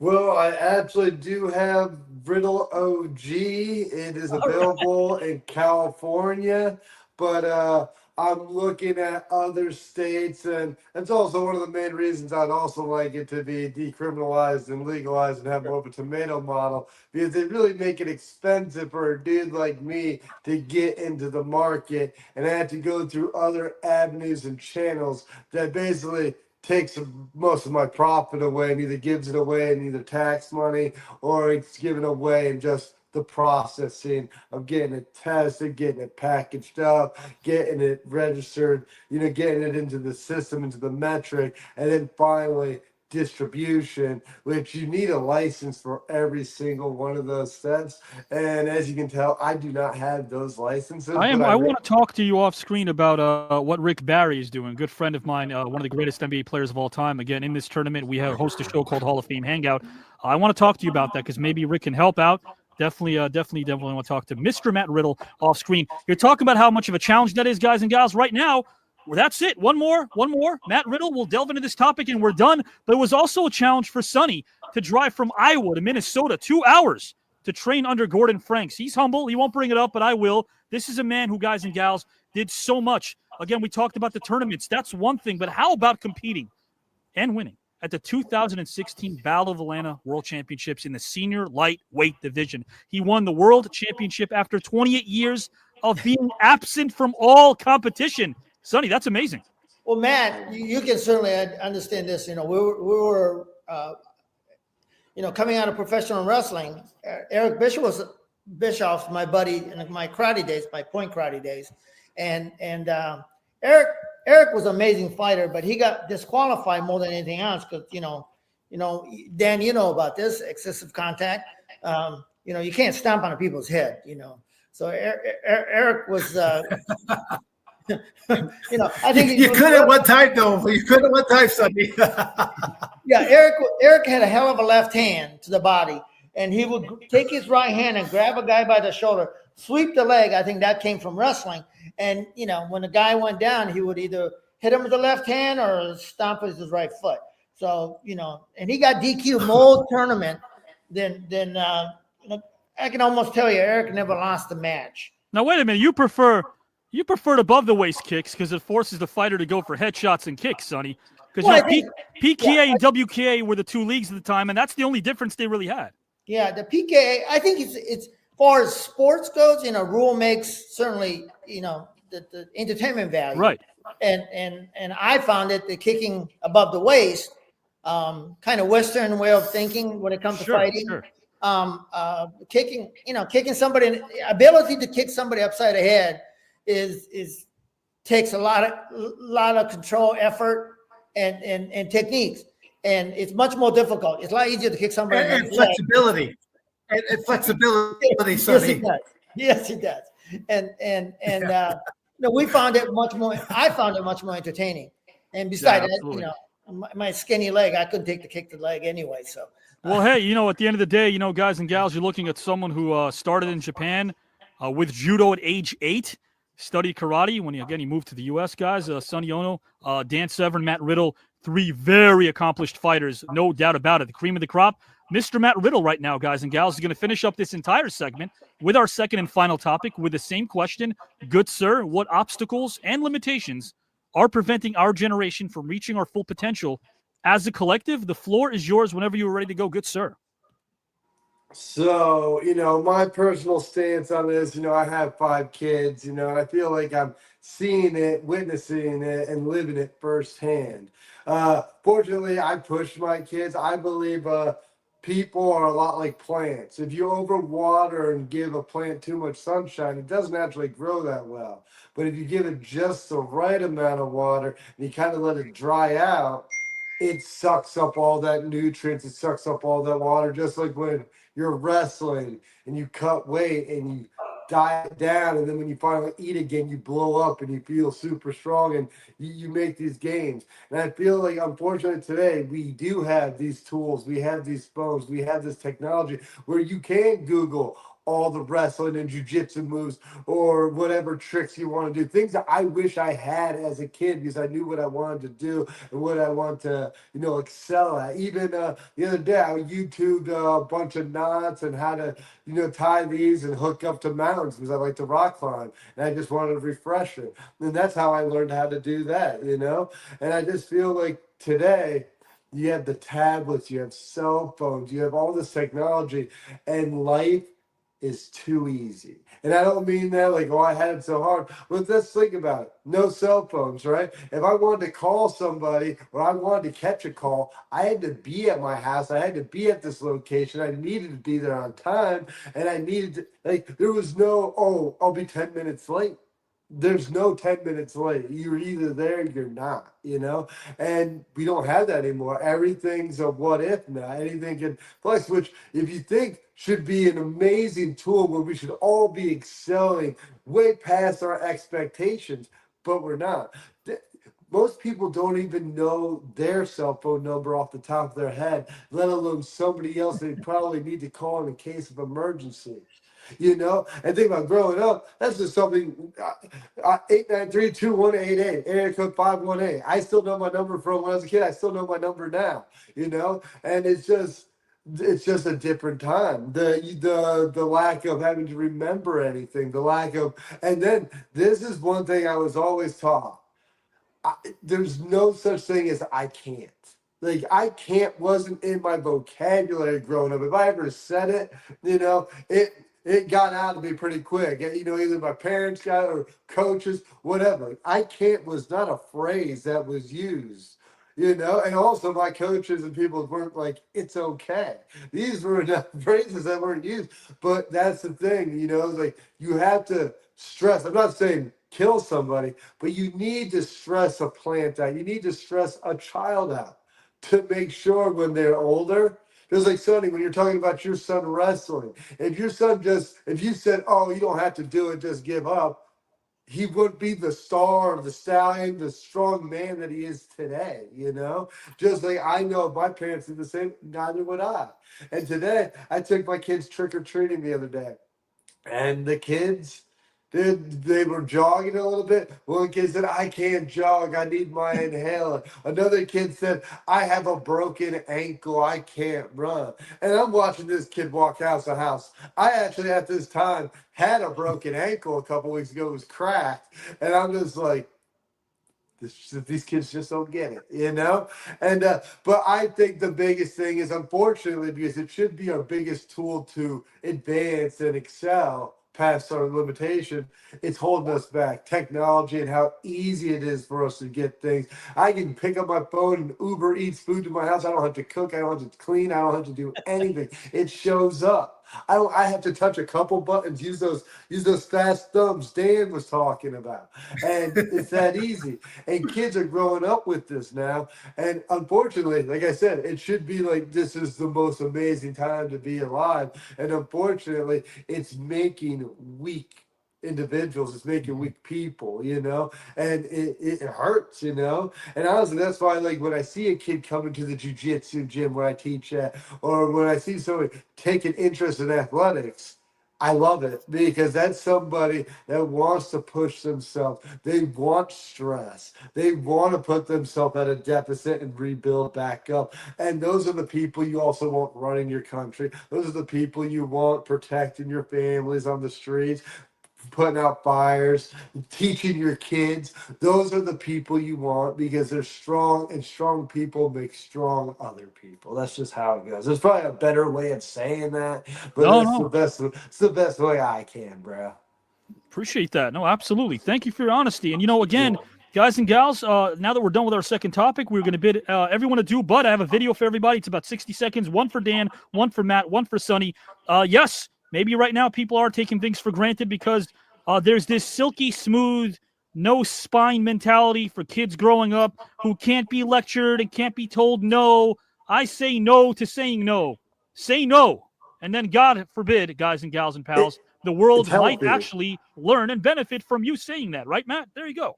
Yes, it's healthy to say no. Just like Sonny was saying, Yes. it's healthy to fail. If you Yes. just win all the time, that's not healthy. You're probably gonna have a weird disposition in life. Yes. You have to fail to respect, and you also can't fail and then still be rewarded. You have to fail and see what happens when you fail. That's what builds that fire, that drive Absolutely. to want to win. If you get a trophy and you lose every time, what's the point of trying to win? If I got a champion, if I got all these for losing, why would I work hard? Why would I go to the gym? right. Why would I be on the bike earlier? Where's the motivation? Where's the motivation? Exactly. 87 of my screenplays got turned down before the studio even looked at me, and that was only due to Richard Donner's recommendation. So you're right. And you know what? I slap in the back of station wagons doing baloney blowout diets too, because I was writing for dime magazines just because I loved writing. If I wasn't writing, I wasn't living. But at least I was experiencing failure so I can one day succeed. Guys and gals and pals, what great, amazing points, and of course, amazing opinions and conversation by Dan Severn, Matt Riddle, Sonny Onoo. Great luminaries here. We're going to find out who advances to round number 2 of this great celebrity tournament. First, Dan, I'm going to play you a very, very quick video, and then we'll bid you adieu first. Anything you'd like to tell Sonny and Matt, Dan? No, just what an honor and pleasure to be on here with all three of you gentlemen, and then just to share in what we collaborated on here this evening. It's it all boils down to what do you want to do with your own life, and again, as I said before, I live out of a planner. If you don't write things down physically and see it, I think you have to see it because we're being brainwashed with all of this media stuff. You can brainwash yourself to negativity. You can brainwash yourself into positivity. You got to cut out some of this crap because I think a lot of young people are on overload because there's too much stimuli. And now you have to go to the doctor, and the doctor's going to prescribe half a dozen different pharmaceuticals for them. Do they need that? No. Put their ass outside and go play soccer, go play baseball, go play football, go do something physical. In the United States, we've got the skinniest fingers because we just do lose it, or our thumbs, but the rest of the body, no. Right. Good point there. Sonny, Matt, anything you'd like to tell Dan, please? Well, for me, it's amazing to be in this panel. I'm honored to be amongst all of you. It's a great avenue that what you're doing Thank you. is that you're giving us a platform for us to inform others how we got to be successful. We all made a different road, different path to get where we are. But one of the things that I can certainly say to all of you is that we all followed our passion, and we believed in ourselves because of our help from our teacher, a guidance counselor, or our parents, or feedback from our friends who encouraged us to go. And I think that's lacking right now, and having to be on this panel and be able to listen to these other successful guys and how they got there and their passion and their thoughts. I think we're all pretty much on the same page, and that's certainly refreshing for me to know and encourage me to keep talking, my talking points. So thanks, guys. Thank you. Thank you so much, Sonny. Absolutely. Guys, I'm going to ask Matt, please go ahead, my friend, please. Dan, I was actually, when I found out, I heard you might be on this show with me, and I watched some tape of us, and but we wrestled at Joey Janela's spring break years ago, WrestleMania weekend. Very unique competition because it's a ring with no ropes. That's the really unique part about it. Yes. So I felt the same thing when I knew it was coming. I was like, oh, this would be great. But, we'll get with both guests because I've interacted with both people. Right. Definitely. And I forgot what I was gonna say. No, but when we were together, I was watching a clip of I did a promo, and I would say this was probably like 7 years ago, maybe. And not that I've matured that much since, but I was pretty like, I was up and coming wrestler, pretty arrogant and cocky, and I said some things in an interview or during like a promo that I heard back, and I was like, oh, I can't believe I said that to Dan. And there's a video of you listening to it while I'm saying it, and you're just like, just like this kid. It's like, but I was watching today, and damn, it's always a pleasure to do anything with you, be it in the ring or just talking on. Where you're in Arizona, I'm in Florida. It's fun. And Sonny, I haven't seen you, I believe, since Ohio, Chillicothe, Ohio, where you were there for the big Bobby Fulton's big show. Which I don't know if you're going to be there this year or this December. I'll be there though. But Sonny, always a pleasure. I want to thank you again for hooking me up with that video game thing. Hopefully we're gaming it up soon. You know what I'm saying, bro? And yeah, man, just it's been great. And Avi, again, thanks for putting this all together. This is a great crew. I appreciate that. Bro, I Beast, appreciate and that. Ono. Well, you guys definitely make it happen every Saturday night, guys and gals and pals. 216 consecutive episodes, 3 different luminaries from all walks of life, doing it live. That's how we thrive. Mr. Matt and Sonny, don't go anywhere. I have a video for you as well. 60 seconds for each of you. I'll put you backstage momentarily and play Dan's video first. So hang out backstage for just 1 more minute, guys. Appreciate you. Sonny Onoo and Matt Riddle, legends, Dan. As are you, my friend. This is something I want to play for you. It's a little trip down memory lane. It's about 60 seconds worth. Sort of like a This Is Your Life, Mr. Severn. I hope you enjoy.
You, my friend, are a class act. You inspire a lot of people. You educate a lot of people. You've become a fast friend. Honored to get to know you even more, and I appreciate you.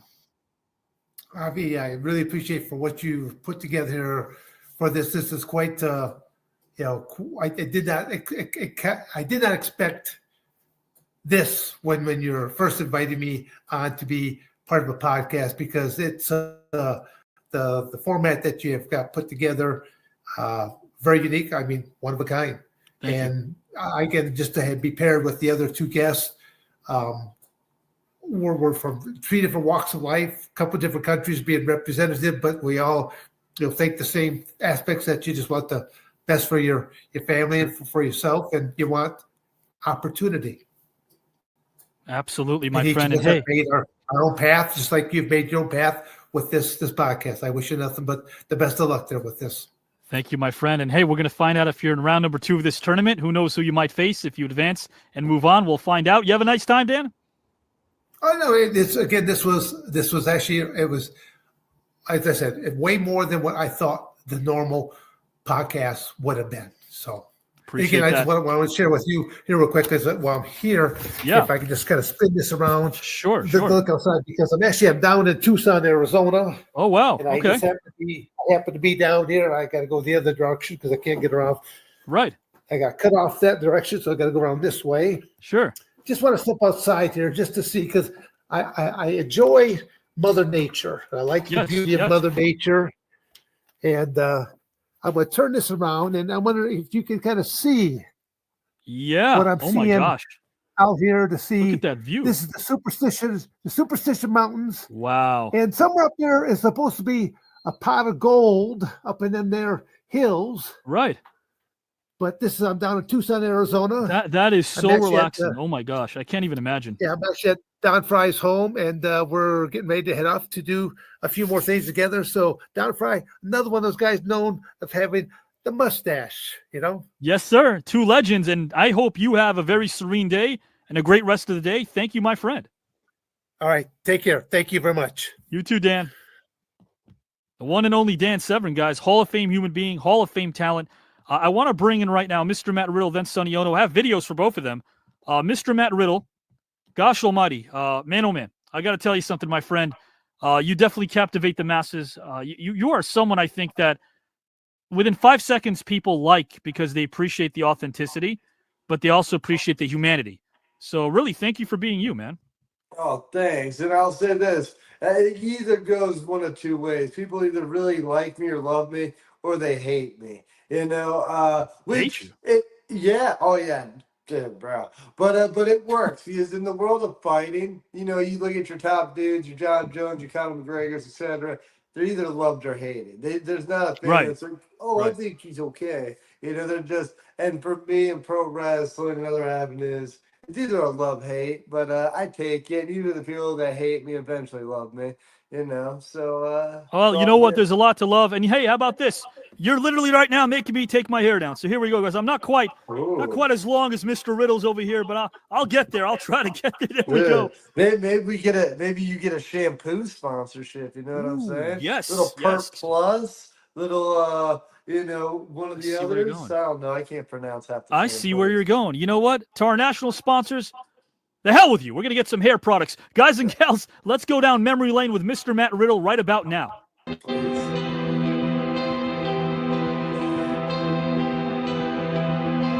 It is.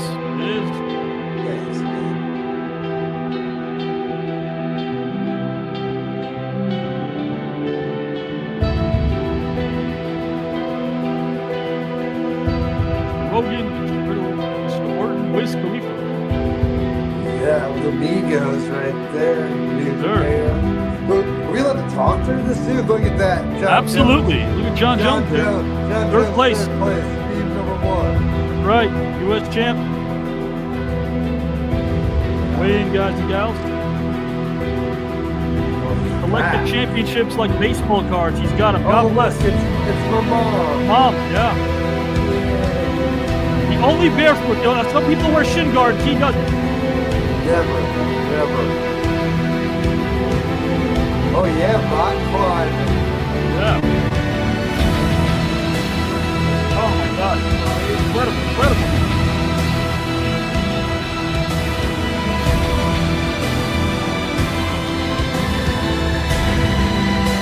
Okay, bro. Legendary.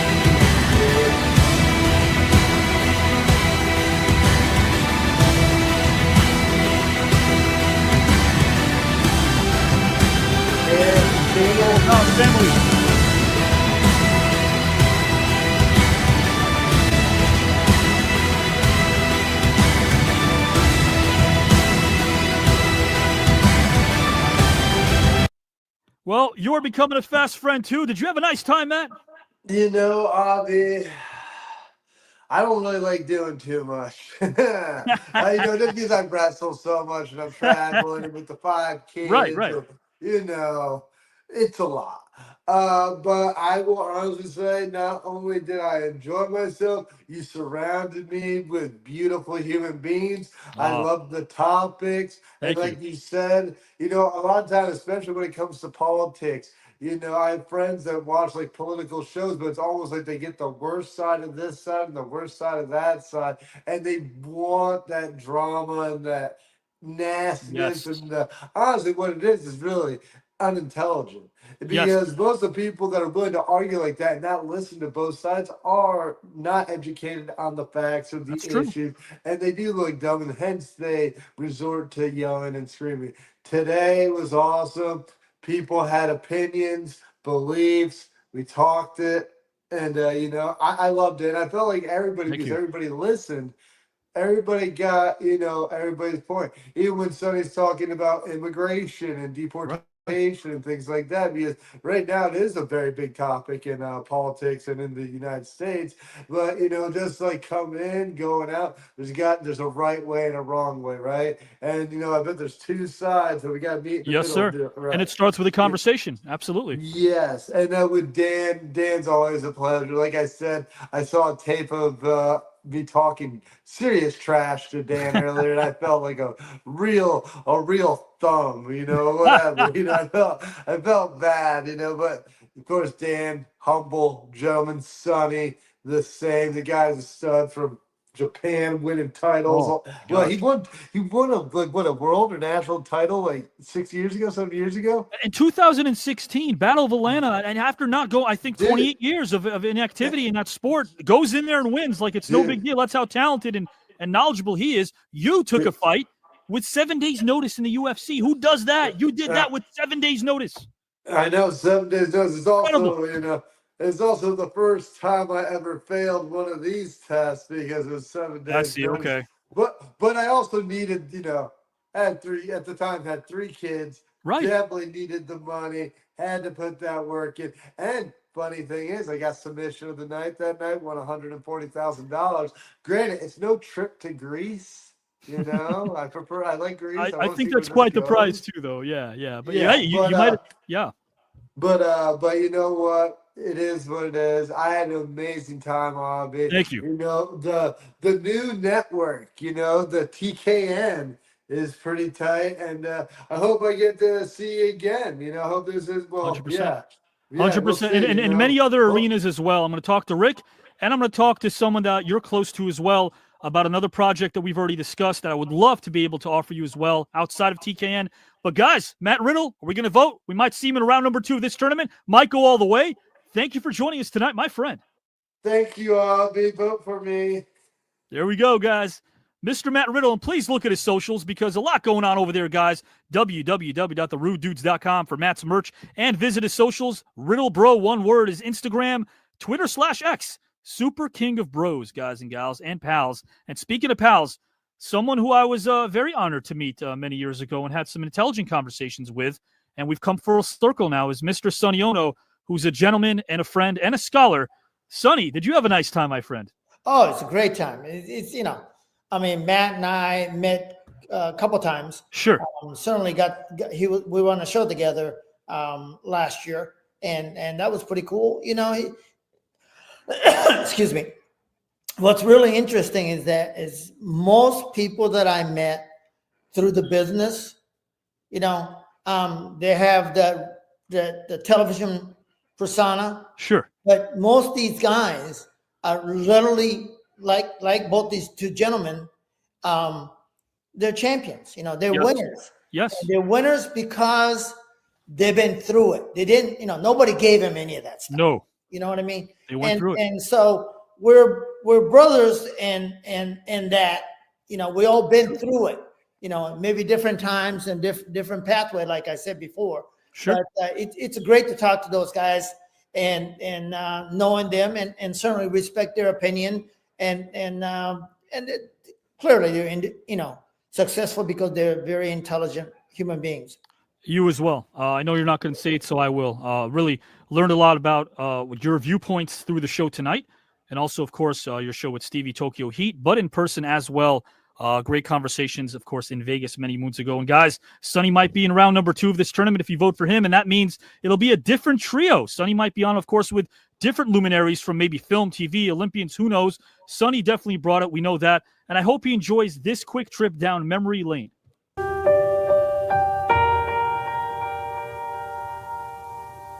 Yes, you are.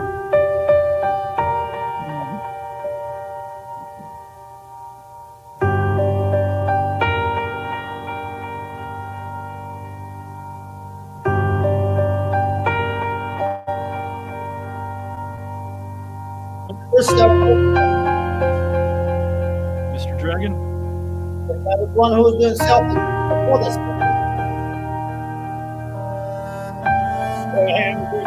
Oh, what a legend she is. All Japan Women's, guys, early 90s. Check it out. Get hooked up. This is the day I won that tournament. Oh, wow. Yeah. Hey, Karen. Almost 9 years. Oh, one of the greats, Yuji. I was just with him a couple weeks ago. Wow. This was our national karate team that we traveled around the world. Wow. South Africa. Oh, that was our weekend in StarCast. Yeah. Yes. There we are. Yeah, here we go.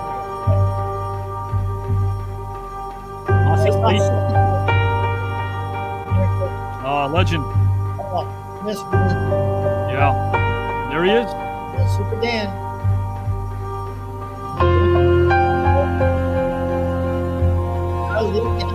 Oh, wow. Look at that. North Korea.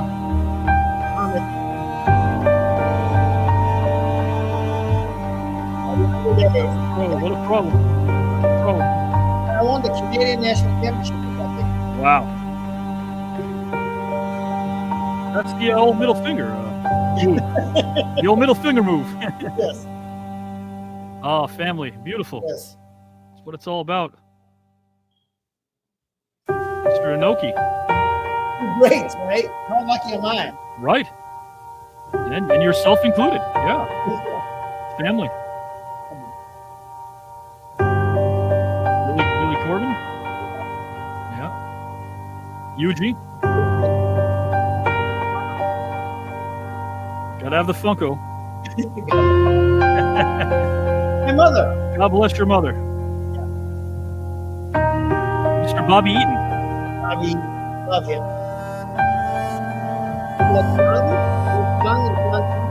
There's Masa. There you go.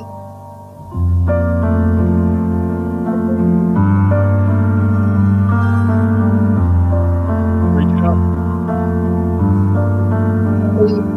Beautiful couple. Yeah, I remember us meeting you and her there. Beautiful couple. Sonny, hope you may move on to round number 2. We will let you know very, very soon. Please, once again, if you can, because we're going to keep plugging this even outside of this show. So much going on. Trip to Japan. You are there. You are the man that can make it happen for some hopeful, or maybe hopefuls. Am I right? Yeah, we do a tryout. We're probably going to do about 8 to 10 in 2025. But we already have one in Kansas City. I'm talking to Dustin Rhodes. His school in Austin, Texas. We'll probably do one in New York, Florida, LA, Vegas, and North Carolina. But we do have one scheduled February 15th in Manchester, England. Wow. So, okay. Yeah. Manchester, England. Guys, I'm going to send you the socials as well. You guys can obviously be very inquisitive as to what's going on. We'll see Sonny outside of this tournament as well. You had a nice time, my friend. Oh, it was a great time. And thank you, Avi, for making this possible. You know, and now we get opportunity to have a format like this. And this is great opportunity for me to speak with, like I said earlier, the champions. You know, where if we can influence one person, what Dan does is going to all these seminars. Yes, sir. Man, I'm telling you what. And like I said, you know, I'm an immigrant here. Yeah. And this is the greatest. If you make this opportunity is only good if you're prepared. That's so true. And so this still is the greatest country in the world. Well, my friend, you are a champion and a legend as well. Thank you for joining us tonight. Oh, thank you so much. Hope to see you again next time. Absolutely. The great Sonny Onoo, guys. Legendary human being, legendary man who prioritizes family. He's got a great work ethic and always keeps it real and is very hardworking and is all about the people, all about helping and giving a helping hand. That is Sonny Onoo, guys and gals. I am Avi Klein. It is now your time to vote. Who resonated most with you? That's what voting's all about. It's a good thing. It's not this someone's better. No one's better or worse. No one's greater or worse here. Who resonated most with you? That's what it's all about, guys and gals and pals. So with that, we kick it over to all of you. Hey. Wow, that was so amazing, guys. We have to vote on that. That conversation among all four of them was I don't want all the heat on me. All right. I'm sorry. That was amazing. It's like a lot going on here. Can we bring in Lester Chad? As Hillary. well. Say hi to Hillary. Hey, Hillary. What's up? Hillary. Hi, Hillary. Yes. And Chad, absolutely. Richard. Richard. Thanks for joining us. Hey, Rick. We're starting to get his votes in, which if you haven't, start putting those in because we are going to find out very soon who has advanced to round number 2. Lester saying hi to everybody. Love to see it. Love the connections that have forged here. That was amazing, John. In the comment, you actually I felt like you were inside Avi Klein's head. Don't ever feel bad. That was amazing. 20 years of knowing him, and I'm still bowled over every time. Right, Howard? Jacques, amazing. Jacques. Miss you, Jacques. Show. Jacques had a great comment earlier, and we actually need to send a huge merci beaucoup to Sonny Onoo for helping Jacques Rougeau with his Lutte Academy this year. And we will see Jacques in round number 3. So absolutely more to come from him and maybe more to come from Sonny. We'll find out soon. Absolutely. I wanted to give a shout out to Alexander in the comment section. Oh my gosh, I enjoyed the martial arts banter and you playing back and forth with me, as well as Samuel and of course John. So great to have everybody here. Right, Giselle? Oh, absolutely it is. And we want you to stay here because we have so much more to come. We have an amazing outro. Tina, Sonny looked at me up this holiday season. That's awesome. We have so much more to come for you this evening. We all still need to vote here right now. Get those in the comment section. We have our outro with our first look at next week's match. Who do you think is about that for a second? Jamie, Howard, let me know in a minute. And remember, tonight, for the very first time, we have the post show. Wait. That is going to be a party. So if you are not all holiday out, and I know you're not, exactly. Stick around for the post show. And included in that show are our 3 other judges. Yes. We have Chad, Larry, and Sean. Come on down. Come on, guys. There they are. That's it. What's up, Chad? guys? Sean, killer show, right? Oh, Yeah, it was awesome. Can you guys believe Just when that? you think you know where you're going, somebody says something, and then you go, and then somebody says something, you go, and you go, I've got 3 pages of notes. Yep. Right? You've got to be Yes, kidding me, and that is what dude. makes That would be voting so amazing. difficult. And we are going to get to that right now. all right, John. I got you. Topic 2. Very, very wonderful topic. I love this. Dan Severn, goal setting, super important. And it's true. We do hit U-turns. We don't give up. That's why they are goals. We're going to have setbacks. Appreciate you bringing that up so much. Sonny Onoo, what I really loved about your discussion and your answer to this topic is that you were speaking about the opportunity and accessibility to the education rather than the actual education itself, because there are so many different kinds of education and learning and ways to achieve that. But making those pathways accessible to everyone really resonated with me. And Matt Riddle. I'm dubbing him king of the analogies because that is how he explained things this evening, and it works very well for him. I love that he said there's no such thing as I can't. sometimes it's just a yet after that. But for this second topic, my vote is going to Sonny Onoo. I love that he brought up having a role model, having a mentor. That's important at any age. So really appreciate that was brought up, as well as what do you learn from those failures, which in the storytelling world, we don't have failures or mistakes. We have discoveries. So what discoveries have you made and what have you learned? So my vote is going to Sonny Onoo for topic 2. Jamie, your turn for the hard task. This is so hard. So Mr. Severn, absolutely amazing. And I have to say, when you spoke of goals versus a wish list, that was like right on the table and it hit me just right where it needed to go. Sonny, learning from your losses. And then also Matt brought that up as well. That really, really resonated with me. But I have to go with Matt on this one. He resonated with me so much. He talked about politics being purple, right? Not even gray, just a little bit of both. I know that's whatever, but he hit me right there. Then when he talked about too much information, okay, that's very different than like you could get a VCR tape that teaches you the same things or whatever, but it's not the same as being in front of those coaches, right? And that's what Sonny was saying about what Dan gives to everybody. And the last part, Matt really nailed it with me when he said that we shouldn't say I can't. And my first academy, we used to, like, if somebody said they couldn't do something, we worked on it for 6 weeks. We did push-ups when you were on the mat if you said you can't. Because that word, Giselle, yet, that was really, really important. And I think I'm going to bring it back in my academy because these guys made so much sense. How did you feel about it, Chad? Well, you know, Jamie, when it came down to Dan, I really appreciated, you know, he wanted to set goals and attain them.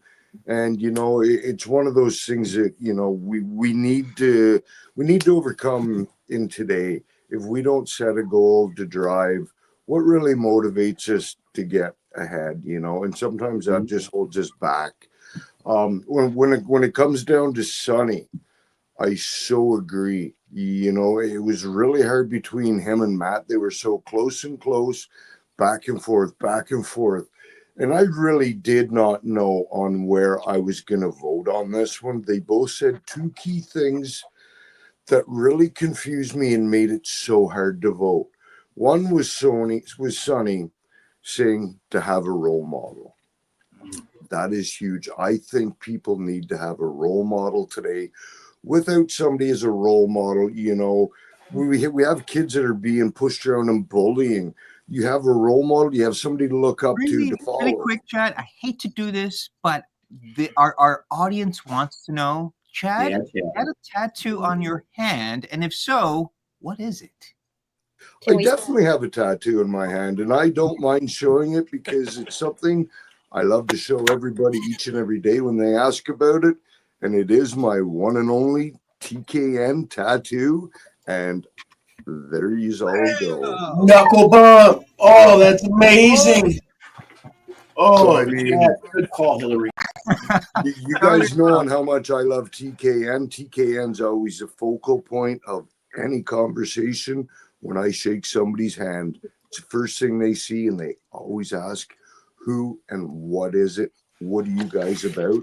And that just opens up a door to explain this awesome world that we are all a part of. Love that passion.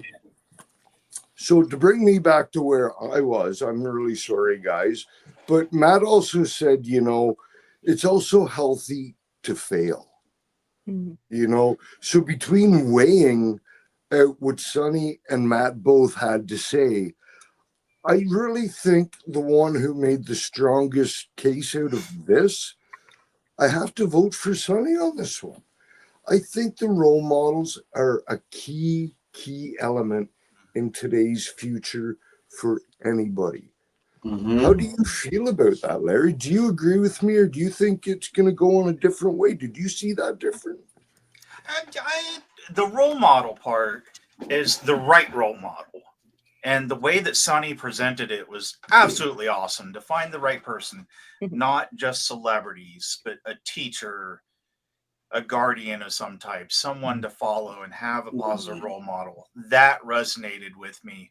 And also on Sonny, the failing is not always a bad thing. If you lose once in a while, it helps you grow as a person. It helps you accept. Everyone getting trophies, like Matt said, that doesn't really help anyone. It makes you feel better at the end of the day, but in the long run, It waters it down. Yeah, exactly. And then with Dan Severn, man, setting goals and just things that you want to do, which I will touch on in the post show. So stick around. Be getting your votes in too right now. But the post show, if you want to know what that's about, Chad and I were doing it earlier today. Everyone here is in on that. So it'll be fun in the post show. Stick around. It's going to be a good time. The energy you see right now is going to multiply, and it's going to be awesome. It itself will be an event, but these three brought it tonight. They were incredible. And setting goals, having a planner. That's something I was doing earlier today. I mean, I bought a brand new planner of things to work on, and it came today, which just lines up perfect. And then Matt Riddle with the technology being an issue. I get that so much. I have a just turned 17. Yesterday was his Thursday was his actual birthday. And he will look up information and think that that is what it is. And it just isn't always the fact or the best way. It can cripple someone and make them hamper their learning ability to learn the right thing, and that they're taking just one thing that one person says and that's the word. And you got to learn for yourself. And I honestly, as far as who resonated with me, I've been sitting here going back and forth, and I'm going to have to go with Riddle on this one. He spoke the most to me. What do you think, Sean? Your turn, man. Oh man, just now listening to you, I'm even more confused than I was a minute ago because you guys brought up more points, and I'm just like, wow, I had it, but do I have it? I don't know if I have it, but I will tell you, Dan was absolutely amazing at taking some of the notes and just talking about, winning. Winning is self-confidence. When you win, you're going to get that confidence up, and you're going to do that. He also brought up the first part of AI, how when we were young, we had the Dewey Decimal System when we went to the library. To find a book, we had this whole catalog, and we had to do all this homework. And now all of a sudden, you can just go, hey, Google, and boom, there it is. When it came to Ono, oh my gosh, what a just incredibly intelligent man. Just listen to him talk. And he was talking about failure. And I sat back and thought about, what did Ben Franklin say? I think Ben Franklin said, I didn't fail the test. I just found 100 ways to do it wrong. You know what? And that shows the perseverance of these kind of gentlemen when they know they've failed, but they didn't stop. They kept moving forward. They didn't stop. And then Matt, we always say Sean the classic. I always say I'm old school. But Matt, what an old soul for a young man. I thought the same To have the thing. kids and to have the intelligence of there's no second place trophy. Was it from the Will Ferrell driving? If you're not first, you're last. Yeah. And for Matt to have that understanding right now with his kids and going up through a generation that he's gone through was really gave me hope. Gave me hope. So who resonated with me, who got me, Matt got me because he talked about, I don't want a second place trophy. I don't want a participation trophy. I want to know, was I the best today? And that really hit hard for me. So my vote today, who resonated with me, who made me think about what was going on, was Matt. So I need everybody out there in the green room to vote right now. You've heard 5 other opinions. I'm going to turn this over to Howard right now so he can give you his. But get down and vote, please, please, please, and wait until after this show. Just wait for after the show. Something brand new that we're all getting privy to. So please join us. So Howard, what do you think? Well, I was thinking one way, then I thought another way, and then I heard 5 other amazing human beings on this panel speak, and now I don't know which way. But John Glowini, it's well because these topics are so amazing, and they could go so many different directions. And speaking of topics, John Glowiniak, I respect the hundreds, if not thousands, of hours Howard collected. Howard Cloud is given to the show of shows from the beginning of the Green Room to the new network now. Keep up the great work, Howard. John, thank you. Yes. Thank you, John. Take your flowers, We Howard. all thank Howard. Yeah, as you well. deserve it, You're man. You absolutely deserve right. it. I appreciate Yes. you guys, but believe me, this is not an effort done by at all by myself. Thank you. It's a good Ricky Bobby. It's the man in the back. An amazing brother, mentor, teacher. So I'm gonna give it right back to him. I know he hates it, but it doesn't matter. Because we're talking about mentors. We're talking about, people who inspire you, and Mr. Klein is definitely so much of that, Mr. Avi Klein.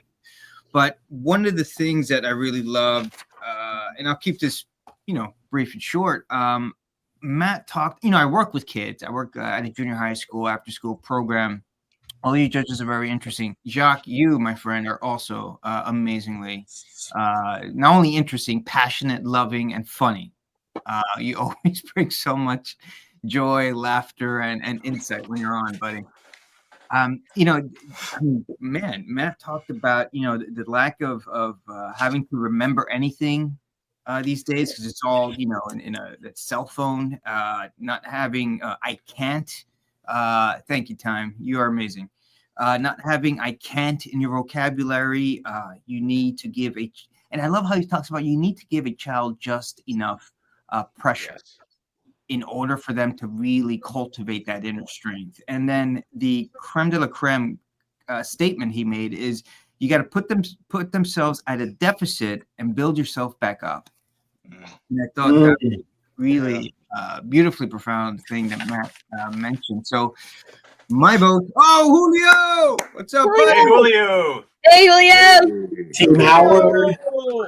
Good to Always see you, awesome Julio. having you aboard, buddy. And so yes, my vote goes to Matt Riddle. And but amazing from all 4 of the people on this panel who were on the panel earlier. Yes. Yeah. Have been Magical Our moment votes. here. Our votes Find from out. both topics have been tallied. Do we want to know who advanced? Do we? Yes, we do. Come on, let them know in the Yes, comment section. do. Y'all want to know. we We do. want to know. Everybody wants to know. Ed, thank you for bringing up family first, okay? You're part of our family. We come into your living rooms. We want to say thank you to everybody. Yes, thank you. I want to know who's winning this thing. There's Wow. There's only one way to know. There's only one way. What could that be? What is the only way to know who advanced to round number 2? Yeah. Nice. Jeopardy song or something? Come on, let's go. Video, bam. Here we go. Chad, you thinking what I'm thinking, where this is going? I have no idea what is happening, Larry. John, you just absolutely threw me off today. I have no idea, but I'm loving it. After the outro plays in a moment. Sorry. Come and join us. Yes. Because we are going to be doing the first ever episode of our post show. It is a brand new show the first episode, okay? So for a lot of you that have been with us for years, you're going to remember your first show. Stop by the post show because you're going to remember this. And it's going to be a place for all greenies to catch up on everything. And we're super excited for it, aren't we, Chad? You know, brother, history is being made tonight. The first post show. I can't believe it. This is just mind blowing. And what is the first thing we're doing on that post show? Okay, all right. I'm jumping the gun. I'm sorry. Okay, let's do it. Nope. The first thing we will do is react to next week's announced match, which is coming up in the outro very soon. And then after that, after we know who is on next week, who do you think it could be? Which match do you think we're going to see? Never know. I don't know. We'll find out here very Harry, any thoughts? Sean? Chad? I'm ready to see Chad compete. Okay. I'm ready to see him. All right. Are you guys ready in the comments section? I know we are. You know what? I'm going to take a quick stab at this, and I'm going to say that I think Sean's match is going to be coming up next Saturday. Now too advanced in the Sonny Onoo. There you go. Ready? This is what's happening on the post after the outro plays in a moment. We have a brand new show. We've been talking about it all night. The first thing we will do. That's it. And a brand new TKN show at that, Chad. Show. Hit him with the tattoo. Hit him with the tattoo. Come on, hit him with it. There we go. We're going. Oh. You gotta tune in. Yes. To find out who is advancing. Once the outro plays in a moment. Show's coming, all right. We got a video coming for you. That's we have a brand new show. Yes. It's going to be a brand new show. As post show. The first thing we will do is react to next week's announced match. Now just remember, these videos sometimes take a long time. Oh, my one now who advances. Yes. Oh, I thought I was getting excited again. You are excited because that is what is happening on the post show. We are reacting to the announced match after the intro, which will play shortly, and then all together now. We will announce who advanced in the Sonny, Dan, and Matt match. Oh yes, come on. I'm yes, in. Harry, I'm in. Eric, see you there. This channel, yes, Eric, absolutely. Stay with us, brother. It's going to be right after this. Oh, Tina, that's right. Me too. Oh my goodness. Come on now. My anxiety's way up. We got to find out the outro first. Are we ready? Are we ready to find out who advanced to round two? Yes, I'm ready. I'm ready. Backing up. I mean, Amy, are you ready? So if we're ready to find that out, that means we have to watch the outro. Yes. Top 10 chosen by you. And we get our first look at next week's match. Monumental. Love it. Who can Agreed. Yes, you're right,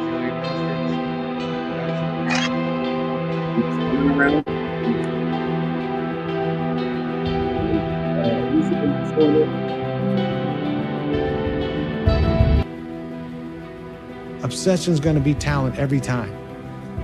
You got all the talent in the world, but are you obsessed? Is it all you ever think about?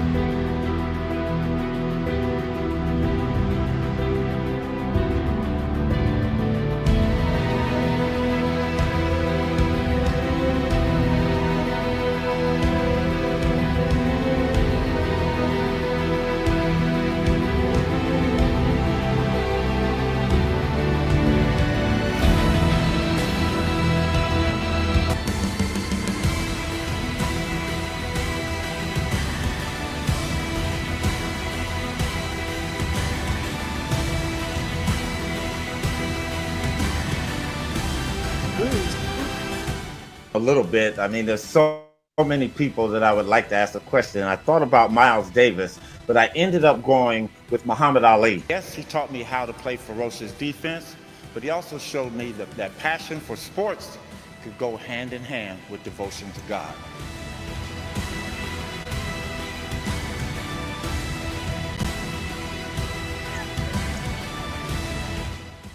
me, Keith Richards, from learning, from the best of the best. You're talking about, going way back in time of famous guitar players, and let's face it, Muddy Waters could play some guitar. It's like I'm bringing all my rowdy friends together, and we're gonna go and say thank you to the fans, because without the fans, we wouldn't be here.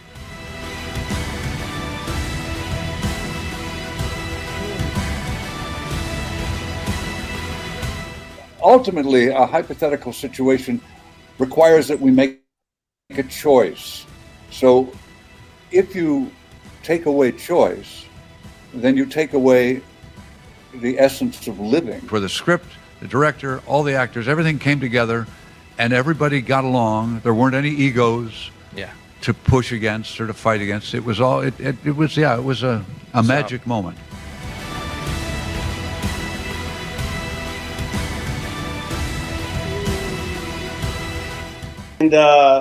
And their hopes were we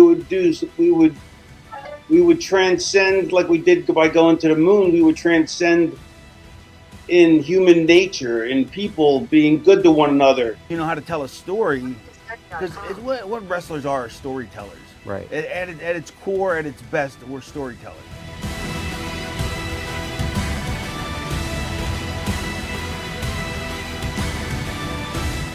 Or someone who I definitely would like to hear their opinion. I feel it's beneficial because that person was also an expert in that field that they're reporting on.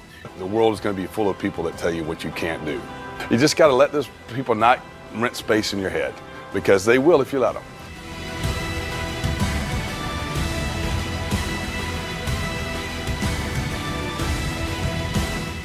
Every object that we see and identify is impossible to forget, because every time we think of it, it reappears in our mind. Be known as Dr. M's universe, me being Dr. Memory, so Dr. M's universe.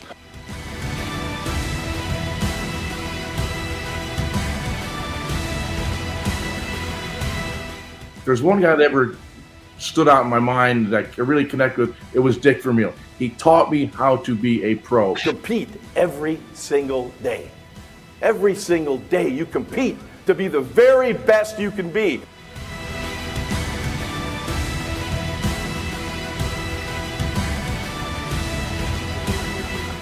You could take control of your entire life. You could take control of the country. You could take control of society.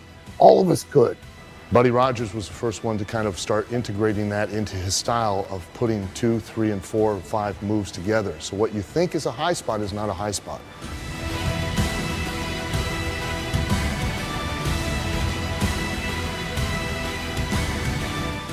The fear of that is so stifling and paralyzing, that is used against us on many, many fronts, is nothing but a facade. Yeah, it was like I was on the brink of having that attitude era before they had the attitude. Right, exactly. And I would have really enjoyed that, because I wasn't ever really the typical this cutesy baby face anyways.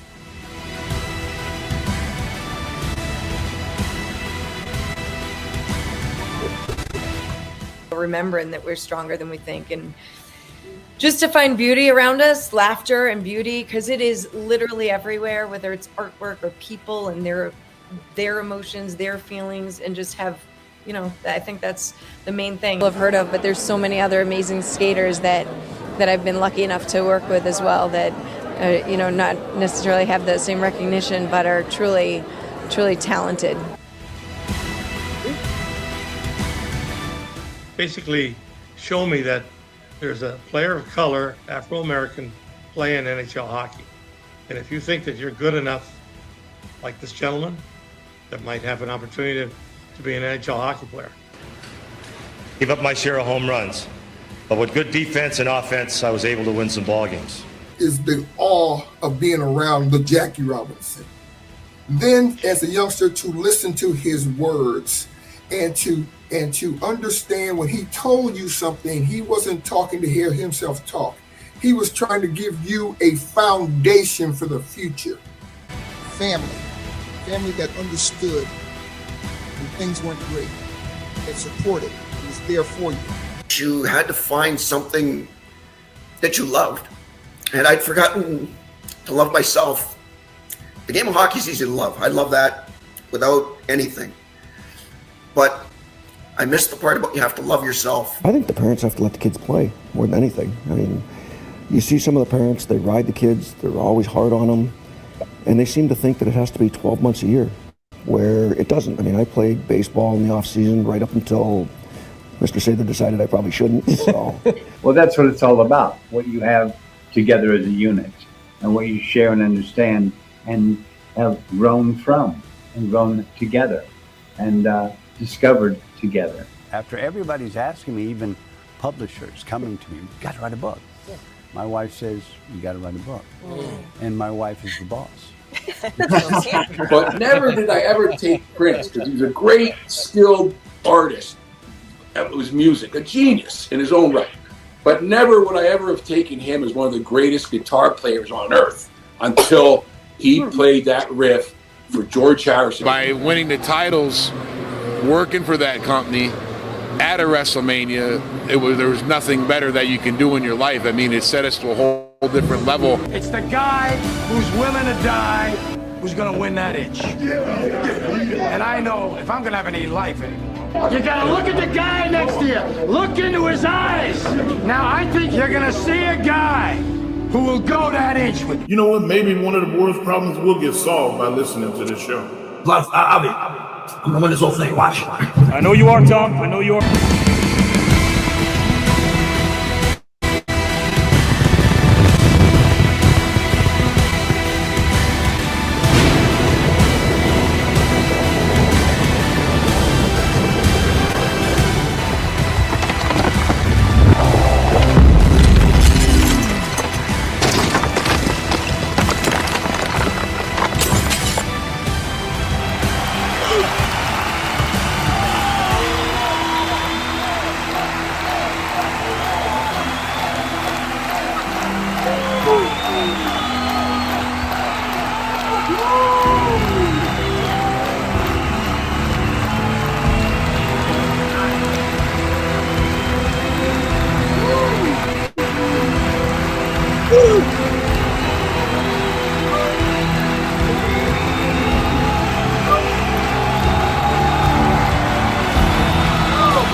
Woo!